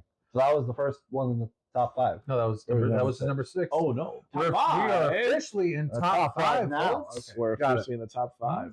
I can't count. It's okay. Neither can I. Our school system failed us. I feel like if you can't count, that's more than just a school failing. And for my top five, nice collection. there were many, like I said earlier, guys, there were many nights I ran home midnight to 5 a.m. playing Final Fantasy. That took place in a break between 2 DLCs of this game. That was really my bread and butter. Coming out to top 5, Destiny 1. Hey, Okay. Destiny 1. Launch was bad. I didn't hit that. I bought Destiny 1 about 2 weeks after the second DLC, The House of Wolves, came out. Okay. So I wasn't high level enough to really get into it, but I thoroughly enjoyed it. I felt like that was a game where all the building blocks were there. And it was a very unique kind of thing. And what is it about Bungie that they just know how to, when you pull that right trigger, something good just feels like it happens. They got shooters figured out. That's probably why I'm going to look at Marathon, because they just got it. But the idea of Warlock, Titan, Hunter being these space wizards, shooter wizards was great. I enjoyed the darker tone of Destiny 1 a lot more, where humanity's backs are against the wall, just like similar to how the Halo vibe is, where we're just barely hanging on against the Covenant. Like the forces of light in Destiny 1 are just barely hanging on against the darkness, the Hive, the Taken, the Fallen. So when Taken King came out, I skipped classes. I skipped homework to play this game. And then when I graduated and I had all day to play this game, that's all I did. It was awesome. I felt like by the time Taken King came out, this game was exactly what Destiny was supposed to be. It struck that balance between you're a fun space wizard shooting bombs of fire versus humanity's fighting darkness that we can't even comprehend today. Made a lot of good friends on that game. Had a lot of fun just sitting my character, honestly, in like a lot of these public areas. Yeah, just waiting for public events to trigger it. I'm just in my head being a roleplay junkie. Like, what's my character thinking right now? Like, what is he thinking? Like, canonically, hunters are the class that they are alone most of the time. So, me being a solo gamer, I'm like, F it, let's play a hunter. I was alone a lot of that game, just sitting down, waiting for things to happen so I could jump in. And unpopular opinion, I enjoyed the content drop to Destiny. That's why I can't do Destiny 2. That's why I didn't mention this during your part. Plus, I didn't want you to see me shitting on your game. But no, I enjoyed when you get to, because when I had Destiny 1 and I got to put it down for a little bit, I played Madden for a bit. I played FIFA. And then when Taken King came out, I did that. And then when the time for you to take a break, Final Fantasy 15 came out. Not came out, but I got it. Shouts out to Dillon. And then Rise of Iron came out. I played that. I put it down, played FIFA, picked it back up when Destiny 2 was about to come out. Had to get my last minute things in. I enjoy content droughts. There's a big one right now. So there's a real big one right now. I understand that from the perspective of a gaming company. Every time a person puts down a game, it could be the last time that they ever picked it up. So I get why they constantly have this fear of missing out. But to me, it kind of worked as a double-edged sword, because I know the fear of missing out is going to get me to like keep playing the game and coming back. But at some point, it feels like homework to like catch up now. Yeah. And I'm not watching a 2-hour lore video again. Oh, dude, life Can you is double so check the good. mic really quick? I can't tell if there's light. Okay. Oh, yeah, I'm good. I couldn't see if there was a light reflecting on your hoodie or not. Destiny definitely was one of my favorite games ever. Like, it's probably not the best game, but like, it's one of those things that just kind of like hold a special place there. It's like we said, this is our personal favorite. Oh, no, they don't have to be the best game. Well, and like from the dark side of things, the lore in Destiny is way darker than the game presents itself. Oh, yeah. Like the crazy stuff like that Clovis Bray did to people to figure out how exos worked and clairvoyance, or I think that was what it was. Dude, it's dark and cruel and twisted. And there's so much of it. It's a shame the game is rated T for teen. Like, it's M rating, they if they dove into that, I think that it would actually be good for the series. Yeah, no, the lore behind all the aliens is super cool too. Like every DLC with the Hive has been a banger, except for probably the first one. But then there's the Vex, these space robot aliens that transcend space and time. They're incredible. It's just one of those games where like all the pieces were there, and my imagination filled in the gaps in an otherwise game that didn't tell its story the best. But no, it was just hours of me, a friend at the time, my boy Edgar, my boy Kane, just going back and forth forever. No cheating, sir. Talking about theories and lore for our characters and your favorite missions. It was great. I'm gonna stop. What's that meme with the wrestling guy? Yeah. Vince. It was really. I'm gonna keep waffling. It's so good though. I love Destiny. I really do. I love all of it. I mean, you saw the Destiny shrine I had in there. Like, Loved it. I've never played it. We got to move on. I can't handle that. All right. On that note, my James's number 5. So this one will be a little bit shorter because we talked about this, but Kingdom Hearts 2 is in my top 5 as well. I mean, I love the Kingdom Hearts series. We won't dig into it any more than we already have. But other than, I'll say another thing that was crazy is they took such a bold risk with KH2 by starting the game off with Roxas, and you just have no clue who you are, why you're there. Mm-hmm. And you were like, this isn't even the same thing, right? The cinematic opening to that game too, where it winds up leading to Roxas dropping and going, that who this? In my that? Sanctuary. Mm-hmm. Like, we were talking about the songs. Yeah, we reacted to all 3. We didn't have them playing on an episode, but what's the first one's name again? Simple and Clean. Sanctuary and Clean is good. Sanctuary just hits. I think I like Simple and Clean more, and I think it's the better song. But I don't know what it is about Sanctuary. But just like at the end of that game, where they're all like at the beach and they're all celebrating because you just beat Zemnis, it gets me every time. Yeah, it just does. Even though I think Simple and Clean is the better song. Sora looks up, transitions to Roxas. Kyrie transitions to Naminé. Oh, stop! I love Naminé. So underrated character. Yeah. But so good, but such a huge risk at the time, and it obviously paid off. I remember in college we were trying to speed run the Roxas section. Mm-hmm. We picked up where the hell we found a PS2 and stuff like that. But we were sitting in Hell Hall and we were trying to see who could get through it the fastest. I think we were speed running it, which is crazy because now when I'm currently replaying it, that section feels too short to me. Not because it's like a bad section, but because I don't want to leave. Right, yeah.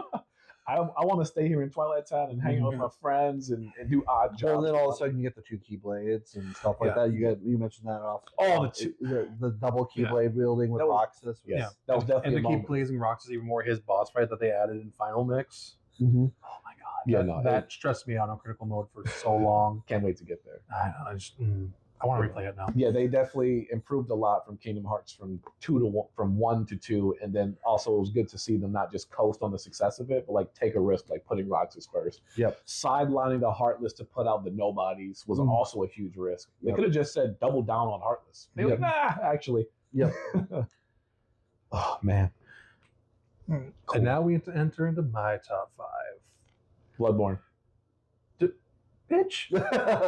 Bloodborne again. Bloodborne again. Bloodborne's my whole top 5. Here on out, I'm saying Bloodborne. Yeah. I'll tell you what, it's not going to be Bloodborne 2. The day I get Bloodborne 2 is the day you get Destiny 3. Anyway, it's Resident Evil 4 OG. All right. Okay, fair enough. Now, the remake... It's a lot of blood there.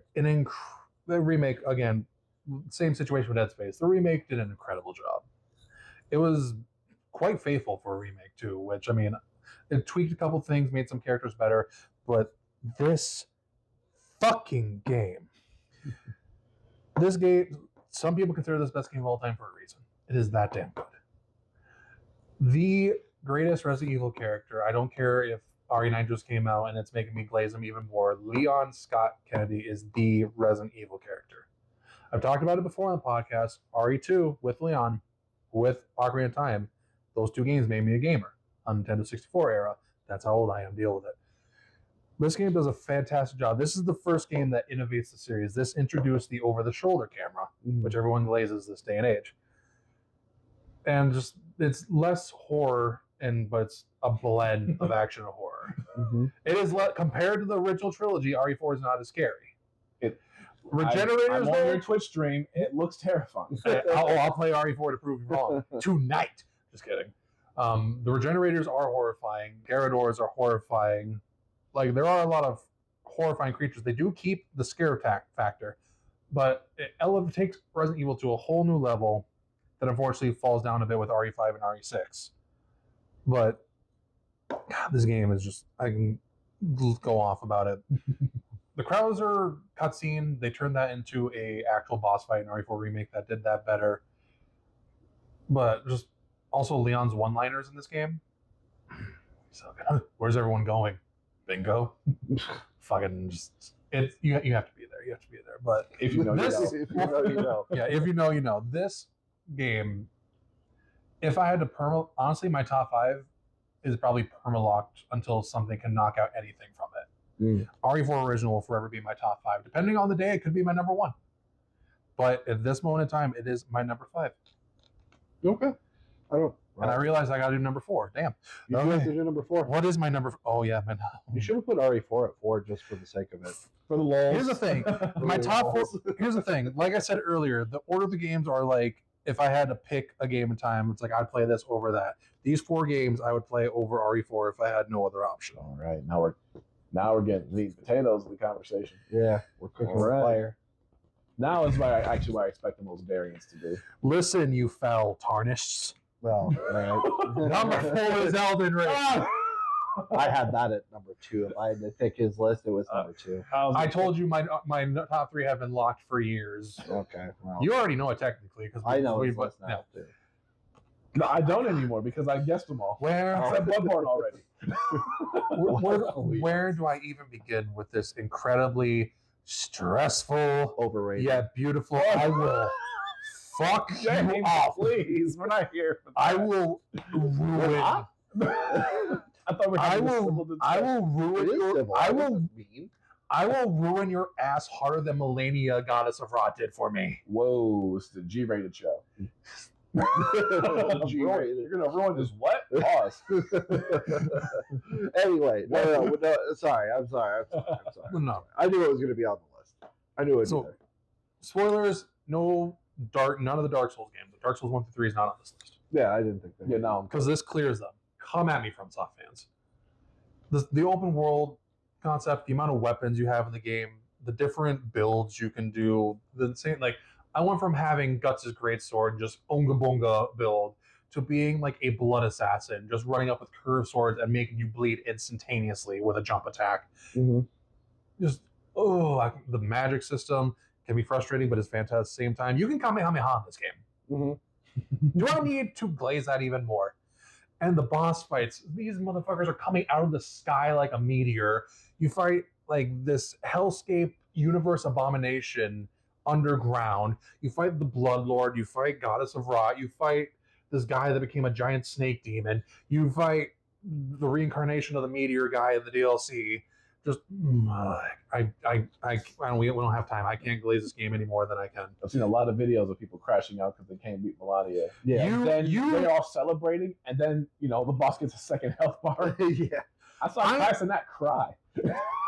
I was living with you two when the Elden Ring DLC came out, and I had to bite my lip to try and be quiet when I finally beat the final boss of the DLC, because it took me like 12 hours straight and well over 100 attempts, and I was like, I was just take it. I love this game. There's that balance where games still have to be fun, right? Yeah, oh no, at some point that just sounds punishing. Yes. Okay, you like the punishment. Yeah. I mean, hey, my top 3 will show you that. Okay. Bloodborne. False. I'm gonna say Dead Space will do that to you. Dead Space on Impossible mode. I just want you to play a cozy farming game. Is there a chance Stardew Valley is going to be in your top 4? I almost. It's had that actually in my number honorable- 1.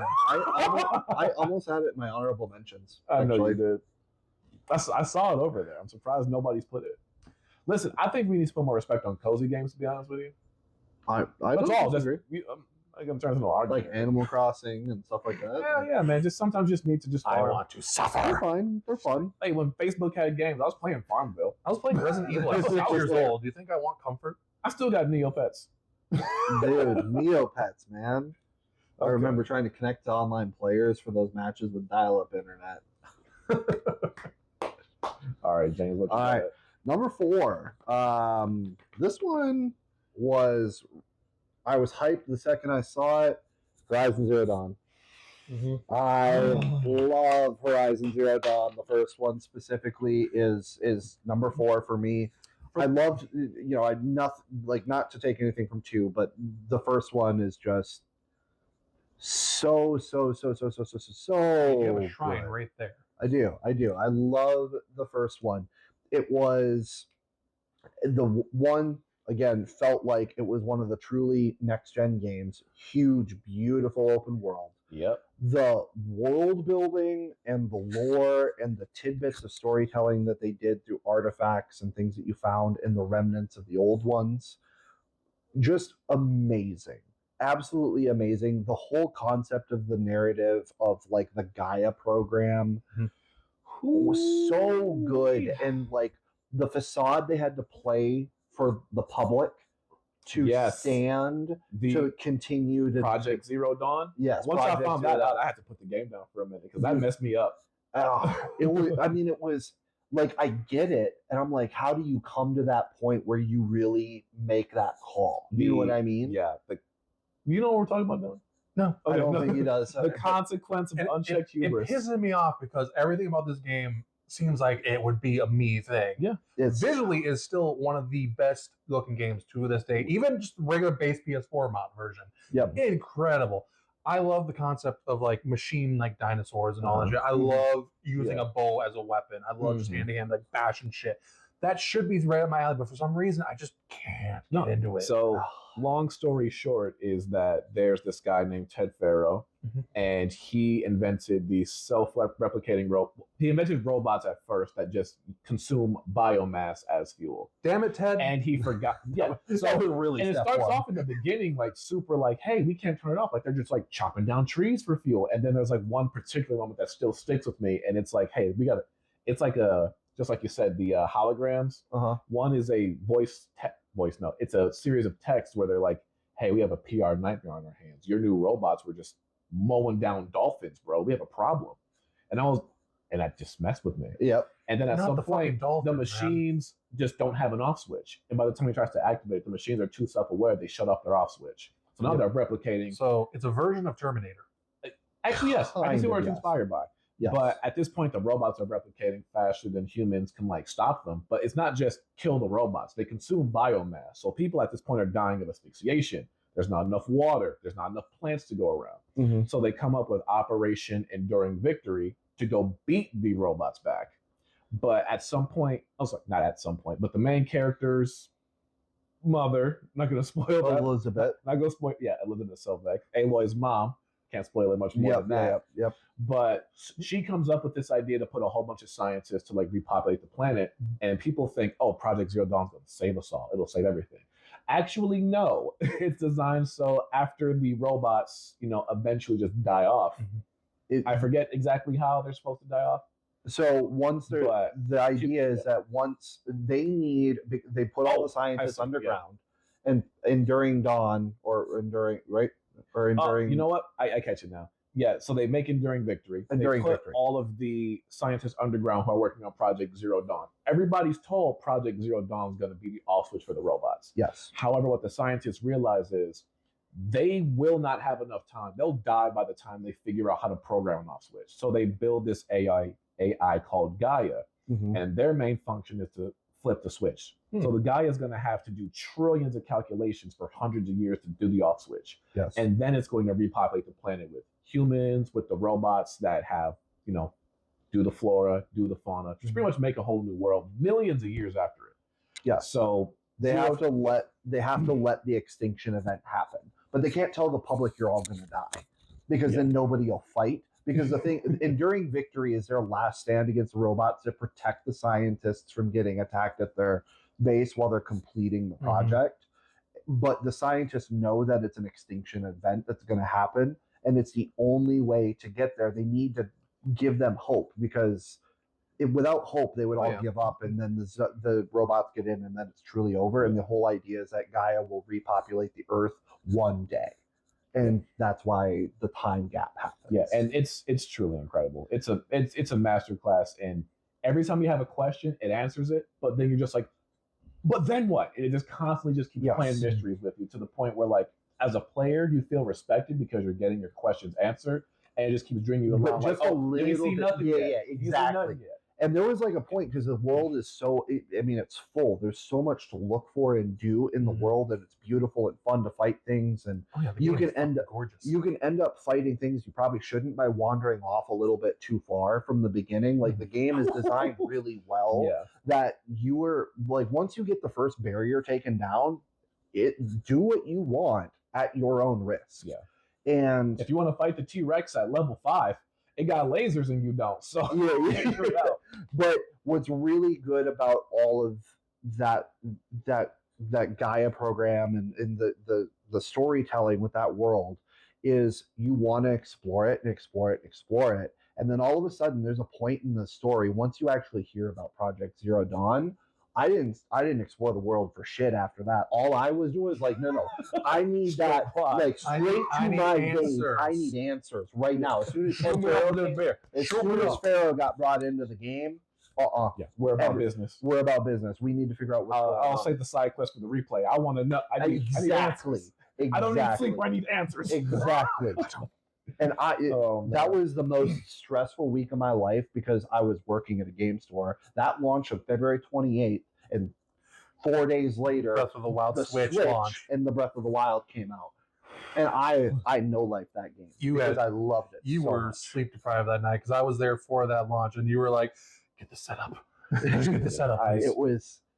It honestly should be higher up my list because of how much I love that world, and they did such a good job. And there's more to Gaia too, because Gaia was a full ecosystem of programs that were meant to individually help rebuild the world from agriculture to education to like all of it. And like the Odyssey program was like their and we find out more about Odyssey in 2, and I'm so happy. I called the plot point to a certain degree at the end of the first game for Horizon. So anyway, this will never end. I love Horizon. No, it's fantastic. Go play it, please. Go play it. So good. I'll keep this one quick. And its sequel, Forbidden West. Yeah, Forbidden West is really good. Well, I'm gonna let you right now. Yeah. I'm gonna keep my number 4 very brief.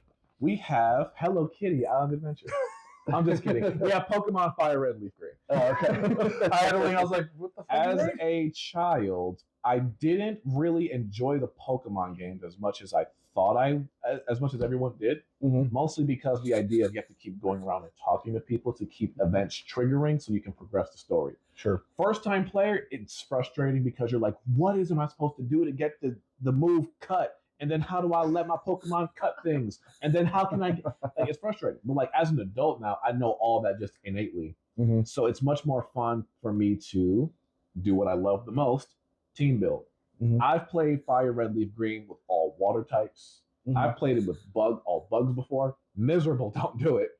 But I just love the fact that I know all the Pokemon in the game, where to find them, and I can build a team to play how I want to play. And I think a lot of Pokemon games that come out today should kind of reward you a bit more for just, don't worry about collecting, just build a team that you want to play with, really. And that's it. I just love it. When it came out on Switch, I cleaned my whole house that night just so I didn't have any other excuse to stop playing it. Okay. I've played times where I've dumped my starter. Like as soon as Professor Oak is like, here's a Charmander. I'm like, thanks. Don't need it. Pidgey, get in here. I've always thought about doing like a Nuzlocke challenge or something like that, but they just seem cruel for the sake of cruel. I will say, if you want to go in with a Nuzlocke, you better be ready. Yeah. I've also played that version where if a Pokemon faints, it dies. That's Nuzlocke. And no, Nuzlocke is other challenge, like other things. Well, a lot of the times they put it in there too. Yeah. How do you? And while I'm getting my number 3 together, have you guys heard of the Professor Oak challenge? Does it involve Ash's mom? I was gonna. I hate you both. No, that's what I was going to. Nah. So the Professor Oak challenge is between each gym, you have to get every single catchable Pokemon between that gym, and you have to level them up to their maximum evolution before that point. So if you start off in Pallet Town and you go to see Brock, you better have Pidgey, Pidgeot, Pidgeotto, Charmander, Charmeleon, Charizard, Caterpie, Metapod, Butterfield. You have to level up every single one of them. That just sounds like it would make the game like it would be tedious. Oh, no, it just make sounds the game miserable. easy. Yeah. It just sounds like it would be easy. Because you can show but up it to sounds- Misty with a level 50 Charizard and flamethrower a Starmie and still win in one shot. Well, before you jump into that, like what you said, I picked up Leaf Green as well with the Switch port, and I forgot how to like move past Viridian City. I knew I needed Oak's Parcel, forgot what to get it. And I was like walking around. I'm like, no, this sleeping dude is annoying. Like I'm just gonna kill him. Like Not like the game for that. I know, but I'm just like, I caught a Mankey, beat the shit out of this dude so I can go past him. I know I need Oak's Parcel, don't remember where to get it. And then I walked into the mart because I was like, oh, that's right. right. Game tricks. No, It's I couldn't have had a Mankey yet because you get your Pokeballs after that. But I was like, I fought a Mankey. I was like, I want to catch that. Anyway. I remember. No, we're in top 3 territory, folks. Top 3. Oh, Top 3. shit. Yeah, it's Also, real serious. I remember in Pokemon for the N64, you could have that. You could have a cartridge on the bottom of your controller for the N64, now. Oh, and yeah. then insert the game cartridge into that. And when I figured that I could play Pokemon Yellow on the big screen TV, big screen like a 30-inch TV with a big butt. Yeah, that I weighs was 10,000 pounds. Oh, yeah. When you bought the house, that thing stayed with the house. We're losing that. My number 3. Welcome back, Aloy. Horizon Forbidden West. Oh, you put Forbidden West? Okay, all right. I'm here. This was difficult. I could have put Horizon at both spots in the top 10, but I knew one of you were going to have it. Why I say Horizon Forbidden West goes in the top 10 is because the puzzles are a lot more varied, and Sure. I enjoy the tribes and cultures you interact with. Because, and what I was going to say, but James is my guy. It's kind of like the vaults in Fallout, like each of them was for an experiment. Each tribe, what was supposed to happen is when humans are released into the world, there was a database that was supposed to tell them, this is what humans were like before everything got wiped out. Rome, Egypt, United States, China was supposed to tell all of mankind's good, bad, and ugly. Mm-hmm. But Ted Farrow, that rat bastard, he deleted it because he didn't want that guilt of future generations knowing he was the one who did it. So he wiped everything. Damn it, Ted. So humans had to just go out and fend for themselves.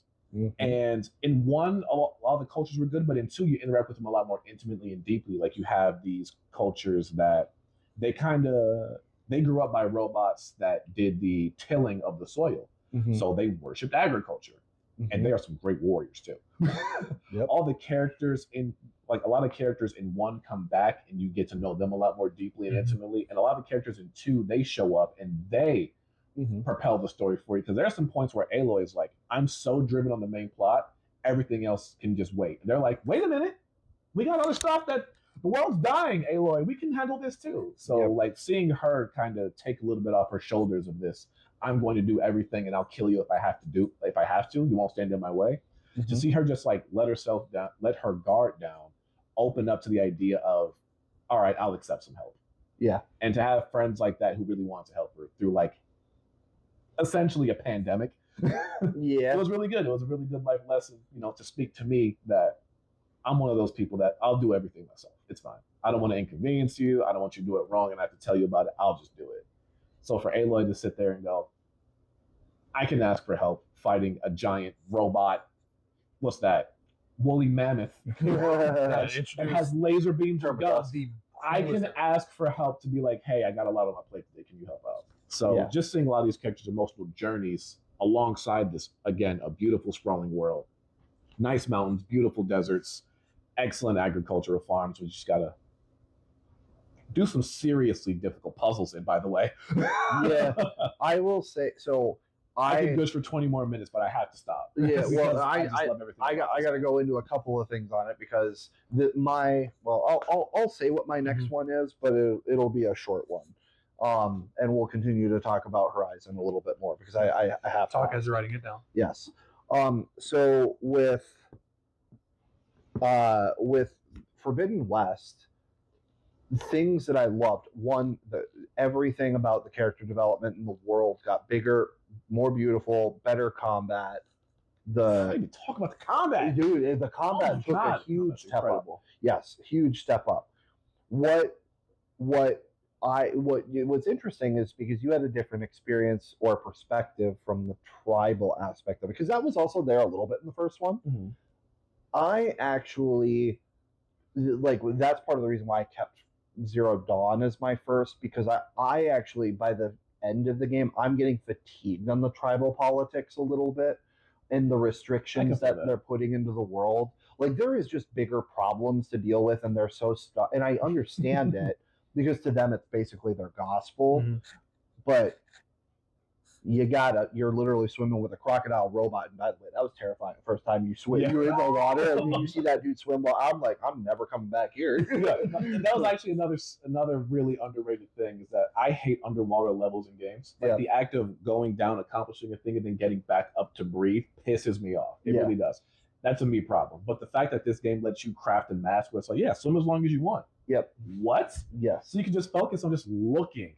Yes. Because like there's like every inch of that game is just beautiful to look at. Yes. And they all have something that's worth your time to go find in there too. Yes. Lots of. And then the gator swings up, going, "Have you found Jesus?" Oh, listen, I fought a Lapras.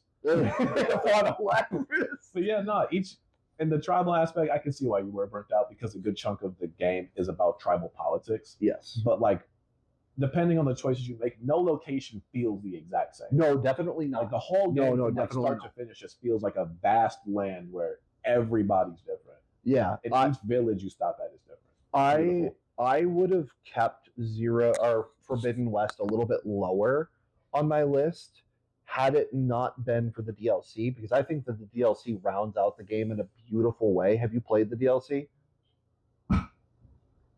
Hell yeah. Okay, good. Because so my biggest complaint was Zero Dawn. If I had to give Zero Dawn a complaint, it was truly the final encounter. The defense at Meridian was great. Like the horde that you're defending the city with. I loved all that. I hated that when you went to fight the final boss, that it was just another one of the Deathbringers. Yeah. And I wanted it to be the Titans so bad, and they gave it to us in the DLC for Forbidden West, and like that's what I beat a wanted. Horus. That's incredible. Yeah, Horus. Yeah. Like the metal devils, right? And I think it's so cool that you just kind of see like just those big devils and they're just giant legs just around the mountains. Yeah, so it gives you that feeling like, yo, something crazy happened here. Something insane. My only other gripe with Forbidden West, and then I'll show this, and then we'll move pretty quickly. The ending gets a little out there for me, candidly. Mm-hmm. I mean, it's good to know where we're going to some degree. But I don't understand how on God's green earth we are going to deal with that because of the main antagonists that come in during this story are really well told, by the way. I really I like it, but it just get a little too sci-fi for me. And then what they're running from. Mm-hmm. How are we going to deal with it any different than they did, considering the technology and all that stuff that they had access to? You know, we fight robot T-Rexes with bows and arrows and still win sometimes. Right. And by the way, and by we, I mean just Aloy. Everybody else dies with these things. That's true. But I don't want to go into too much spoilers for him, but like... No, how are we going to fight Nemesis? No, it literally destroyed a planet. No, at first I didn't like it, but then I realized the whole point of the first two games is mankind's hubris, unchecked, will kill mankind. Absolutely. So I'm sitting here like, with Nemesis being the amalgamation of just basically mankind's ego, I'm like, that. Initially, I was like, that's it. But then I thought about it, I was like, oh, that's a master stroke in. Like, if they stick this landing, that's going to be some of the best trilogy ever. Although you have to pick a better date, because I swear to you, it got stepped on by Elden Ring, and that pissed me off. Well, yeah. Horizon 1 got stomped by Breath of the Wild. Horizon 2 is Elden Ring. Don't worry, they're going to reveal Horizon 3 comes out a week before GTA 6. Oh, I get what's going to happen. GTA 6 will come out this year, and then Horizon's going to come out, and then GTA 7 will be there. Somehow. Our luck. Yeah. Well, it's a shame, because I would put Breath of the Wild below Forbidden West. Okay. All right. Or I mean, below Zero Dawn. Number 3. Expedition 33. Right. Yeah, we already talked about Expedition 33.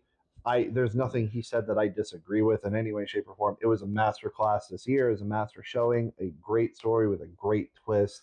The DLC was enjoyable. The DLC was great. They shadow drop for free as a thank you. Yes, I've got nothing bad to say about Expedition 33, except that it ended. I can't wait to play it. That's it. So, all right, Dillon. What was 3? What was the name of this? What you got? This final boss of Horizon? Nemesis. Oh, okay.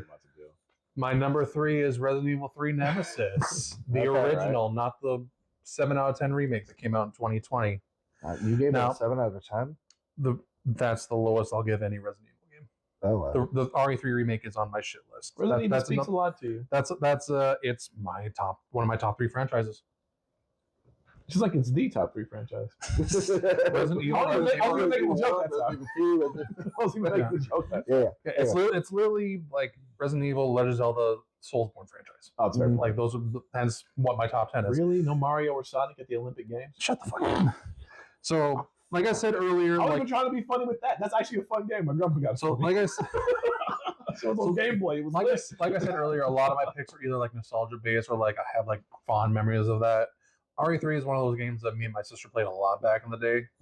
Like I said, RE2 was introduction to me to the franchise, but RE3 is what secured it for me. All right. Nemesis as a 6-year-old boy. I mentioned this in the podcast we recorded way back in the day. You're playing this character, Jill Valentine. She is a STARS member of their police department, like top of the top police. We're in the middle of the outbreak in the city. This creature named Nemesis is literally a bioorganic weapon, a BOW, created specifically to hunt down any living STARS members. So, and he kills one in front of Jill, and now he's hunting her the rest of the game. Like, that's basically the plot. Technically, this was not the original RE3. Resident Evil Code Veronica was the original RE3, but they weren't going to have that done in time. So they're like, quick, make some random side game, the new 3. Yes, that will work. It's still fantastic. You're walking through the police station. You get the item you need to progress the story. You're about to walk towards the staircase, and you just hear glass shatter. And you pause. You're like, what the hell was that? You walk down the stairs. The cutscene happens because like loading screens back then were used by opening doors going downstairs, which was smart. You get down the stairs. You're like, okay, there's nothing new. You're by a window. You walk past the window, and this son of a bitch comes flying through the window, and you just hear DMX's X Gon' Give It To You playing in the background. Wait, do you give it to you? No. Oh, okay. I was going to say, that would totally take me out.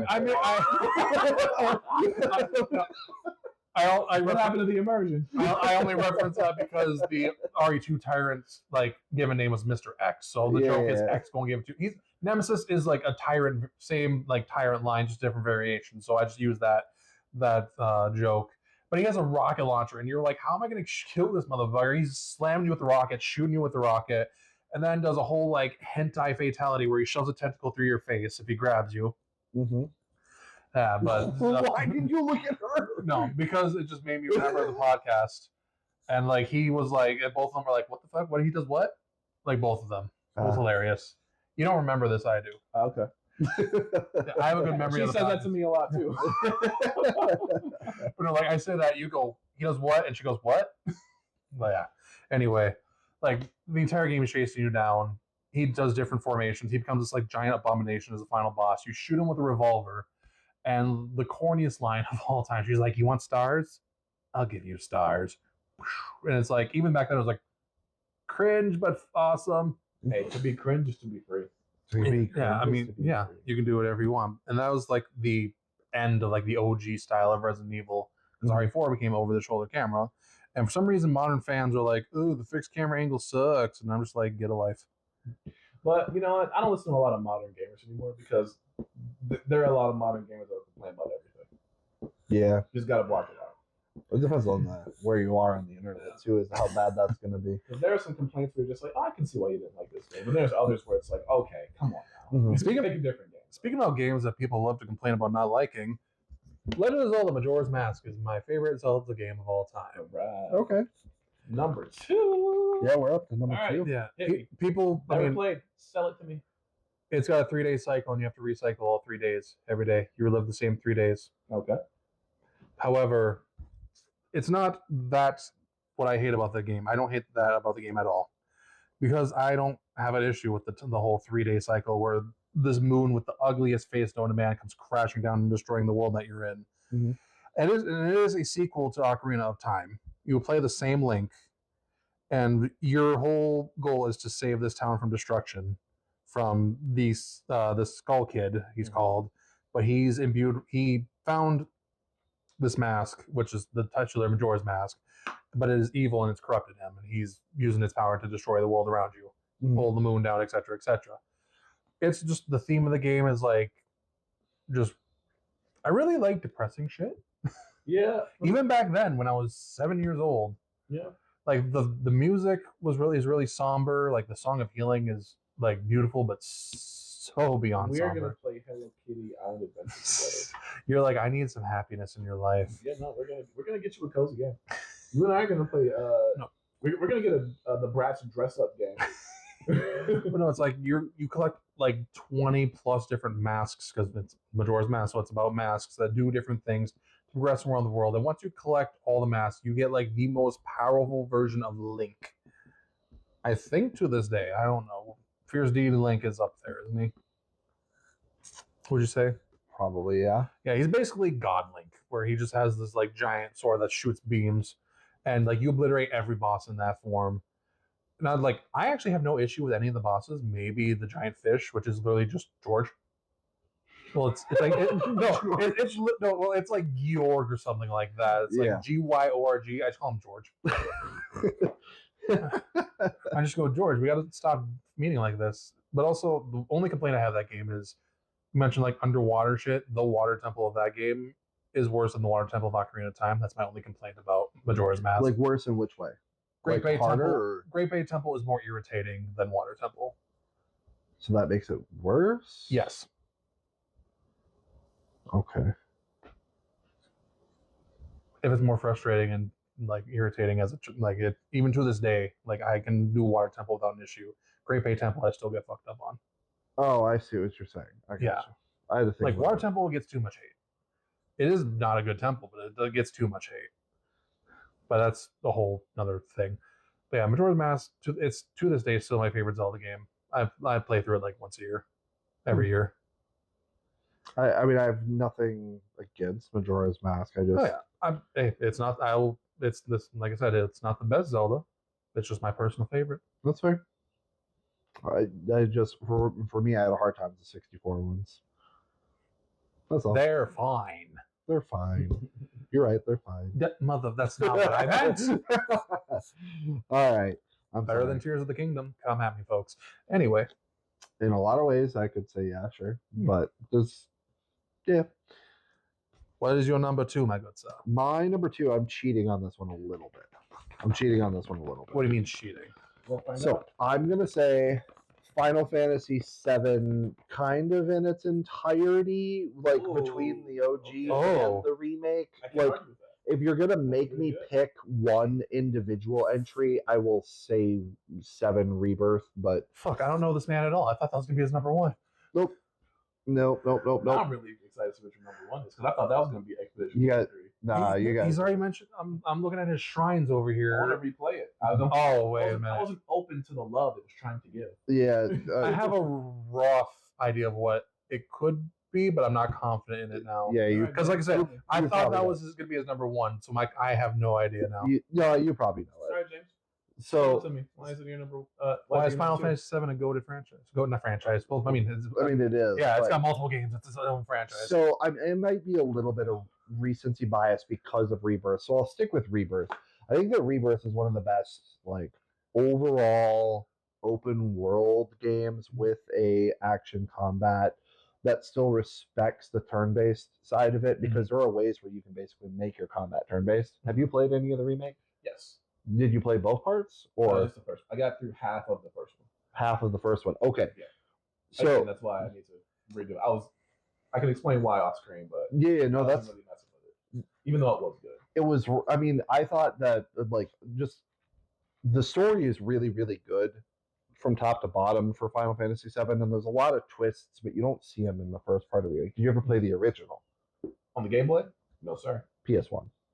It was the PS1? Final Definitely Fantasy not. 7 was PS1. No. So Hmm. yeah, you're Five missing a discs? lot of context. That's supposed to be Game Boy. No, That's great. I think. No. Are you thinking of Crystal Chronicles? maybe either that or I know that- I know- Tactics It or- looked like a Game Boy game to me. no, you're missing a lot of context then. Yeah.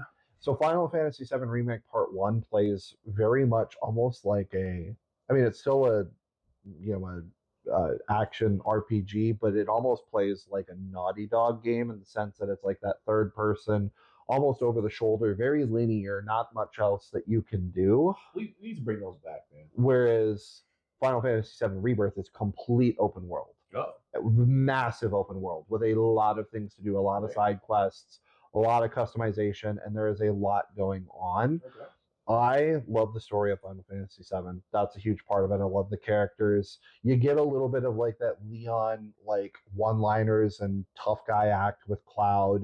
You get a lot of down to earth like I love this girl because she's just so nice and the world is not like she's too good for this world, and Aerith, and then you get Tifa who's like just a really grounded, like relatable person who cares a lot about her people and everyone around her and everything like that.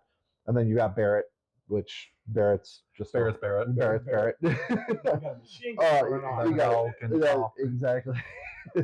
But I love everything about it. I think it's one of the best adaptations to the modern combat from the turn-based. And I love the story so much, and they put so much time, detail, energy into like the cinematics, graphics. I like the Nomura-isms of Final Fantasy VII, and I like what they did in the remake, specifically making it even more convoluted for no good reason, which you leave it alone. That's But just what gets me. You don't have to make these decisions. And he's like, I don't care. yeah, I don't give a but you don't have any context. You don't know what's there and what isn't. But it does get kind of back on track in Rebirth more. It's less out there than what they did with 7 Part 1. So anyway, I love the game. I'm very excited for Part 3, which sounds like it'll be here next year.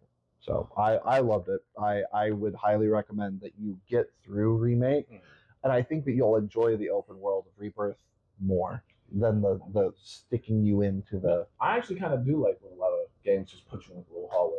Yeah, I think we have too many open world games.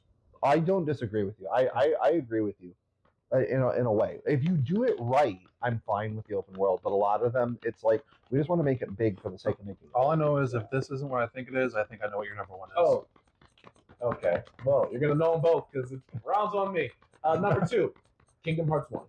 Oh, I know your number I one. think Then Kingdom I'm pretty Hearts sure I know your number 1 narratively is the strongest. Narratively, it's the strongest in the franchise.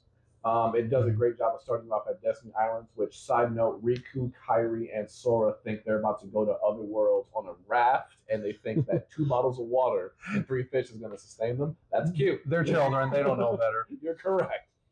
But it does an excellent job of creating that mystery of just the world at large. They throw a lot of things at you because you have these characters you've never met yet, Final Fantasy characters you're loosely familiar with, and all these Disney worlds, this new enemy type, and all this is trying to, and the Heartless trying to eat the world of the heart. And they're explaining loosely what a heart is. It's kind of like a soul.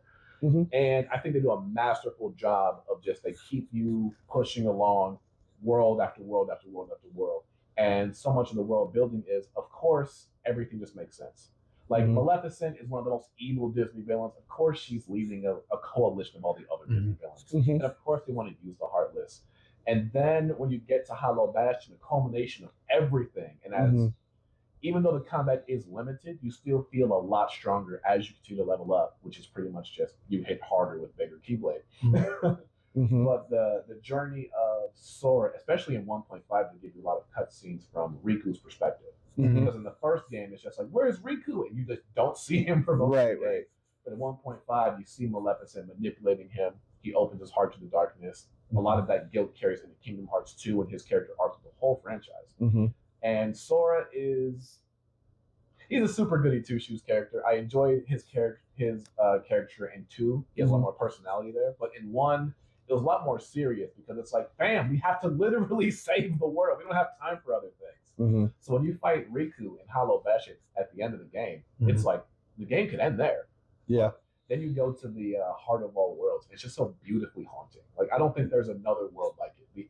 The World That Never Was probably comes the closest where you fight the organization, but like from a haunting perspective or just in general? From a haunting perspective, like it's a beautiful where you just kind of just keep fighting these big, strong Heartless because they all look intimidating. There's no joke looking Heartless in this game. They all look native to the world. It's super. Into the World was insane because you had the giant demon from like Fantasia on top of the mountain there, and then you had the big behemoth style Heartless. And then you have like the dark side Heartless. They're like about Sora's size, but they all have their own Keyblade looking weapons, and they're no joke.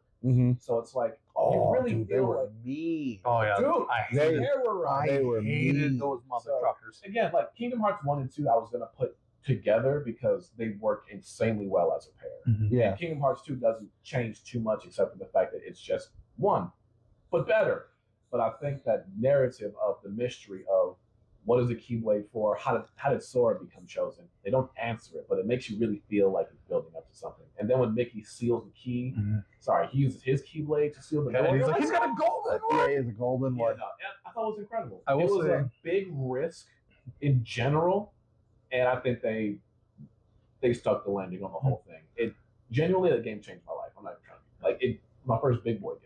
Yeah, that's fair. If I'm remembering correctly, it didn't reveal what world you're going to until you've flown through the gummy ship section and approached the world, correct? Yes, you are correct. Yeah. Absolutely. So no, Kingdom Hearts 2 was just like, oh, I know where I'm going because I see what world that is.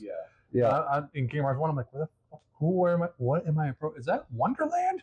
Yeah. And then freaking Monstro just Monstro shows up out of nowhere. And he's like, No, it's definitely a preference. I'm not mad at you guys for saying 2 is better, but I would replay 1 way more often than not, simply because it's always it's a sense of mystery that none of the other Kingdom Hearts games, mainline or not, have, where you're just like, what's next? What's up, Ash? James. Hi. Your mic. Oh, fuck, my mic's off. When did that happen? Son of a bitch! That's okay. When I was watching it back, it was picking up everybody from nearby because it was picking her up from over there. All right, guys. So, all right, here's number 1. Wait, before we jump off of Kingdom Hearts 1, and I know we want to. Oh, please. The only thing that I would love for them to do is when the little I don't know, he's wearing in the cave on Destiny Islands. Remember when the figure shows up and he's in the brown outfit instead of the organization, hunched over. But he should be in the organization outfit is what he should be in. They didn't design it yet. I know, but that's what I'm saying. When they did 1.5, they should have. All right, is yours still on? Mine's still on, yeah. As long as we got one on, we should be okay. Hopefully good.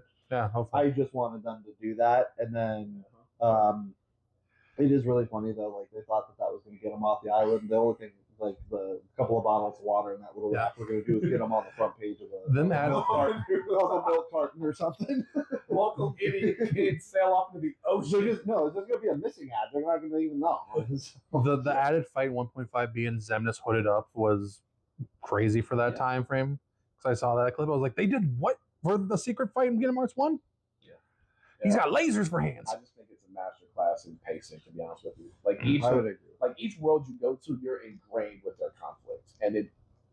And 2, you kind of show up, you know the good guys from the bad guys as a player, so it doesn't know, so you just kind of latches on the first person he's with. Yeah. And the first one, you really get in there, man. It's thoroughly enjoyable. I don't want to oversell it or anything, but it changes you forever. In other words, my number 1. Friends. In other words, friends are your power. They didn't let you skip cutscenes from the beginning. Oh, hell no! A good chunk of those. Yeah. There's no way I'll let you take the heart. Oh, I hate you. And here we are, folks. Everyone's number 1, starting with Evan. My number 1 game of all time. There's Gate 3. I knew it.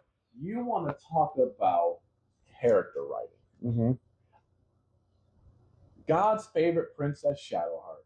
Oh my goodness, she's amazing. You want to talk about tragedy? You want to talk about Karlach. Gale, he won't stop talking about his ex-girlfriend, but it doesn't matter. He's beautiful anyway. It's amazing. Every character in Baldur's Gate has something to offer you. It's beautiful. The turn-based combat system it'll spoil you. It'll spoil you because it's just so damn good. It's so varied. There's no wrong class to play. I play tabletop Dungeons & Dragons. There are wrong classes to play. Not in this game. They make the necessary changes to make sure everybody, whether you want to sit back and heal, run up forward and bash people with swords, all different kinds of ways. Just punch people. It's great. The plot, it unfolds similarly to, I would say, Kingdom Hearts 1, where you're dumped off in the deep end, figure it out. And you have to figure it out. And as it goes, you learn so much about just the world, the characters, D&D lore as a whole. For role-play heavy junkies like myself, no two playthroughs are the same. This game, you could play 90 hours and still only do half what the game will allow you to do. Your decisions affect so much of what the end game is going to be like. I have 3 characters who finished it, 500 hours in this game. Still haven't met a couple characters that are very important to the story. Interesting. The villains in this game are fantastic. Ketherick Thorn, big tragic villain. Fuck Gortash, by the way. You'll know. I'm gonna make you guys play this game. But everything positive someone said about Baldur's Gate is still an understatement. I think it is probably one of the few ever created flawless pieces of art. It deserved every award it got. Genuinely, I think it's a flawless piece of art. They set out with them, and they respect their players. They made like 5-8 different patches worth of DLCs to drop, and they didn't charge me for any of that. They're just like, yeah, here's like 8 new subclasses for free. For free? Oh, I don't mind if I. But yeah, I don't think I have anything else for that. If I go any further, I'll just blaze individual things, and we'll be here till 4 in the morning.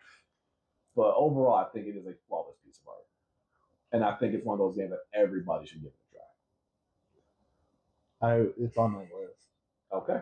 It's on my list. I look forward to seeing it. Look forward to hearing about it. It's on my list. I know it's a time commitment, but I don't know if I. Oh yeah. Oh yeah. That's all. I just don't know if I've got it in here. It's separated into 3 main acts, and 40 hours is about the size for a good chunk of games. 40 hours, you're not even a third of the way through the game yet. Yeah. But just the fact that early on in the game, it tells you the players have agency. You can accomplish whatever objective however you want to. And just that alone makes it perfect. And then you have these characters that all are broken individuals. And you can affect them for positively for good, or you can affect them for worse. And I'm telling you, a good playthrough in this game, it'll put something in your soul, man. It'll make your soul feel good. But also a negative one just kind of makes you feel like, oh, I may have gone off the deep end and been too evil. Because they have this dark urge playthrough where you have these urges to kill people. And sure, if you want to be a murderer, hobo, go for it. But it'll make you feel bad. And, it definitely gives you some really good life lessons along the way. Nice. Please let me stop talking. I'm going to start going through each individual character. No, you're good. So how many fire-resistant potions did you make to make out with Karlach? I mean, are we talking like for the first character or like for the next two? I'm going to give me a Karlach. How many overall? Listen, okay, hold on. I wasn't going to, but you fucking did this, all right? Karlach is such a beautiful character because she has her universe's version of a terminal illness. She is dying. At the end of the game, when you beat the threat, she is going to die. But through the whole game, she is so upbeat, cheerful. She's the most good character ever. You click on her, you know what she says? Damn, it's good to be alive. And you know what? I catch myself saying that sometimes. There are some times where, we live in Michigan, have my whole life. It's snowing January, February, March, April. So then when it hits that first good sun, you're just walking outside like, damn, it's good to be alive. Like, always look on the bright side of things, even when the world around you and yourself is dying in real time. I'm very curious right now what this man's number 1 is now. Yeah. Who, me? Yeah. No, me. Karlach. Honestly, every character in there is extremely well written. I need to stop, but I just wanted to highlight Karlach. Still good. That even with her terminal illness, she's still awesome. I see. Flaming personality. Oh god, she's so fire. The joke is she's made of fire. All right. Has she played through it? She's seen me play it. She's seen me. I don't know. We really need to have like a camera on you just for your expressions. I don't know. Maybe. She's seen me. There's also been times where she's like, "Hey, what's going on?" And I've autistically explained to her like 80 hours of gameplay. You're that meme of Charlie Day with the, hold on, listen. See, Genuinely, that's how the plot is. So Alexandria had Baldur's Gate, like when we were talking about this the other night, she made her list, and she's got Baldur's Gate 3 in her top 10, and she hasn't finished. she hasn't finished Act 3 yet, but she's put like 400 hours into it because she's made like 7 characters. She just keeps starting over because she's like, I don't know if I like the decisions I made. I'm gonna do it again, and then starts again and starts again. She never finishes. So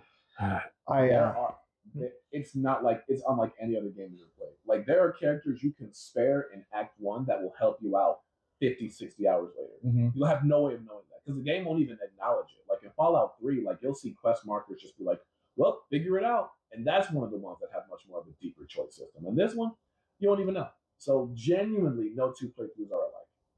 Have you played Dragon Age Origins by chance? No, I'm going to.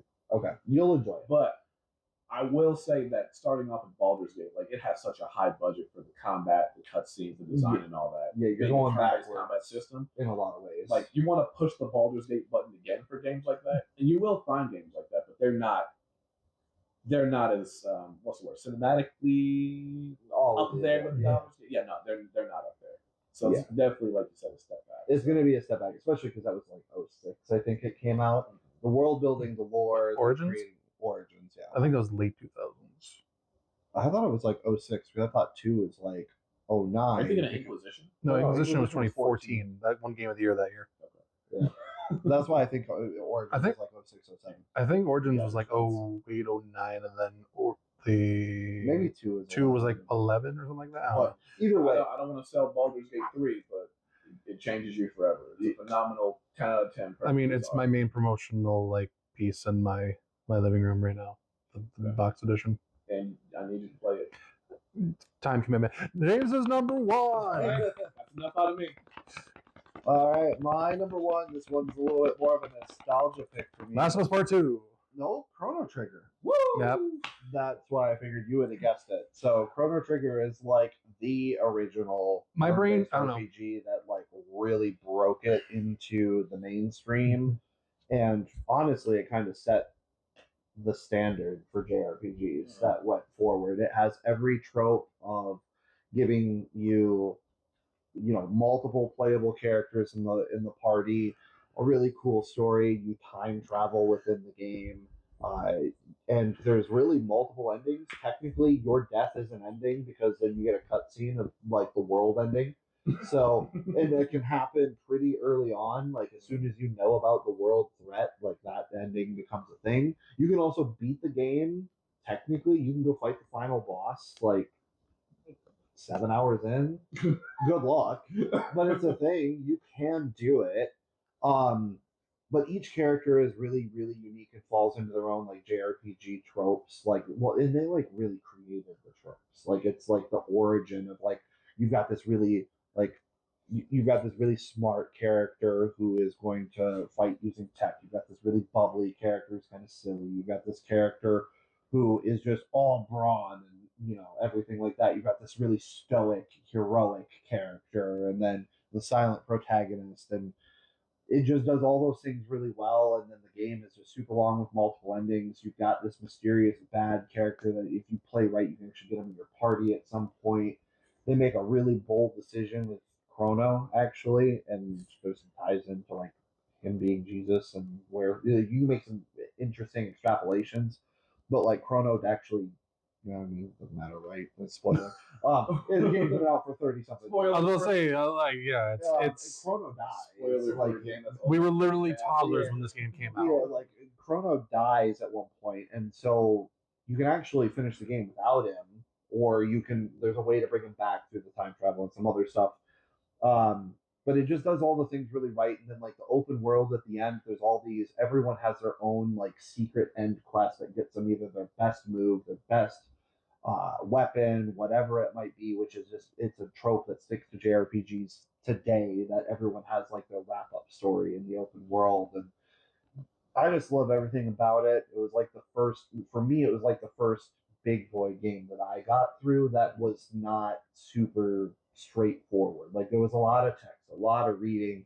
You had to really put the story together to understand what you're doing, where you're going. And so for me, it kind of sticks as a nostalgia feel, but it holds up to this day. And there's probably nothing I want more than some sort of modern remake or even if it's like what they did with Octopath, the 2D HD. I can't think of anything I want more, honestly. And if you haven't played it, you like turn-based RPGs, it's the GOAT of turn-based RPGs for me. I don't even want to hear Dillon's number one. I want to go home and hop on the game. Right? Otherwise, I do have a copy of it. Right I see. I almost grabbed it from the shelf, but I wouldn't disrespect your sanctum. there. You're welcome for that. Yeah, thank you. And my number one is Hello Kitty 2 Electric Boogaloo. No, Just kidding. So we're both hurting for a remaster or a remake of our number one. Yep. Who would have guessed? Hey Sony, Bloodborne. why'd you cancel a remake, you fucks?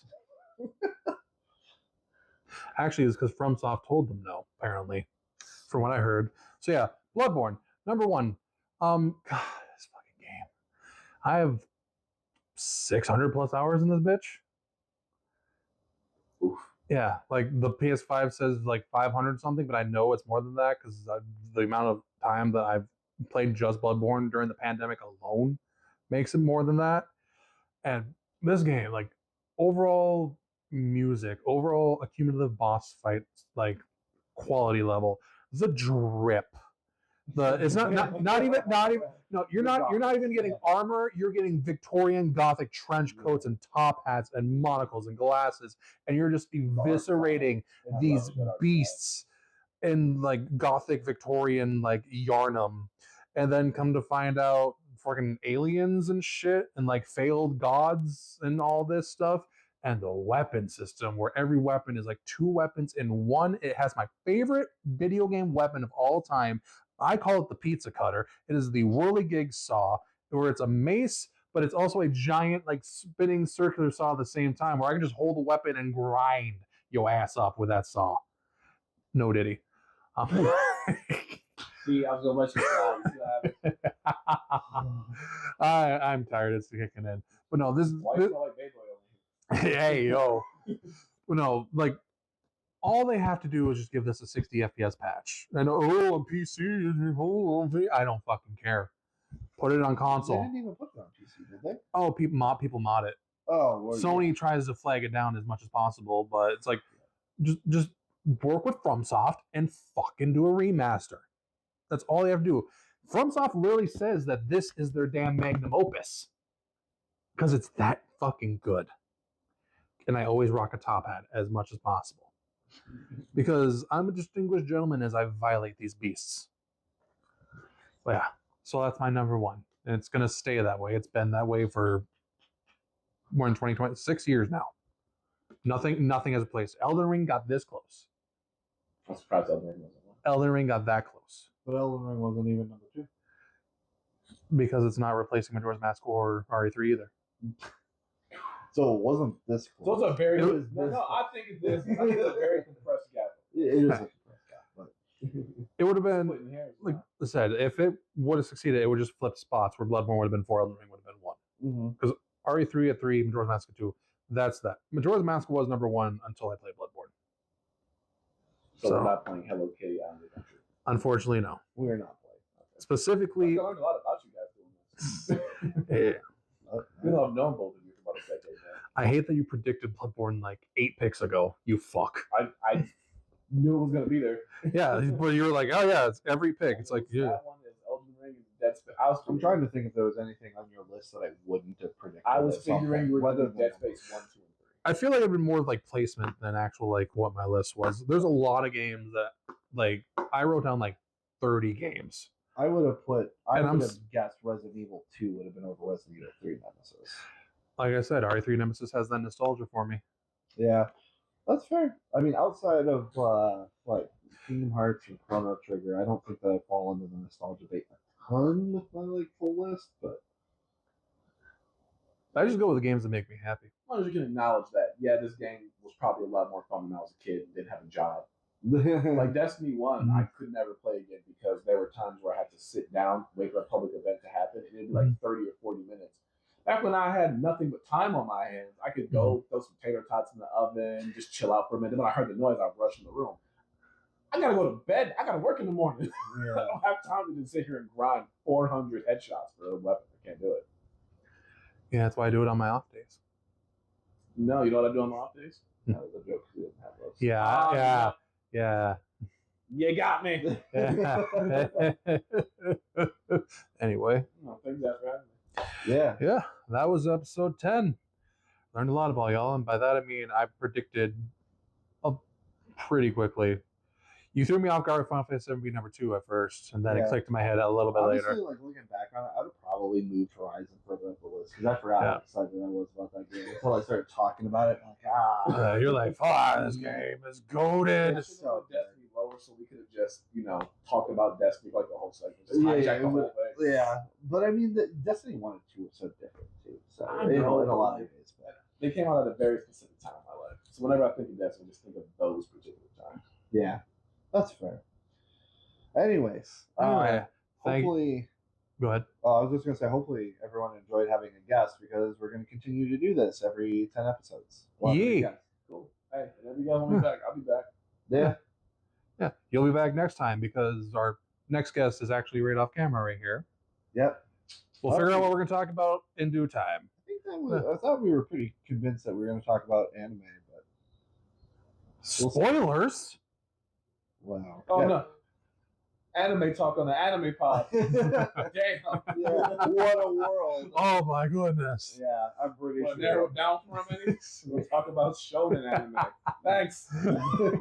This, no, not exclusively. All right, but thank you, Evan, for joining us. Thank you, Ashley, for joining us. Thank you all for watching. Have a blessed evening, morning, day, whatever you're watching this. Take care.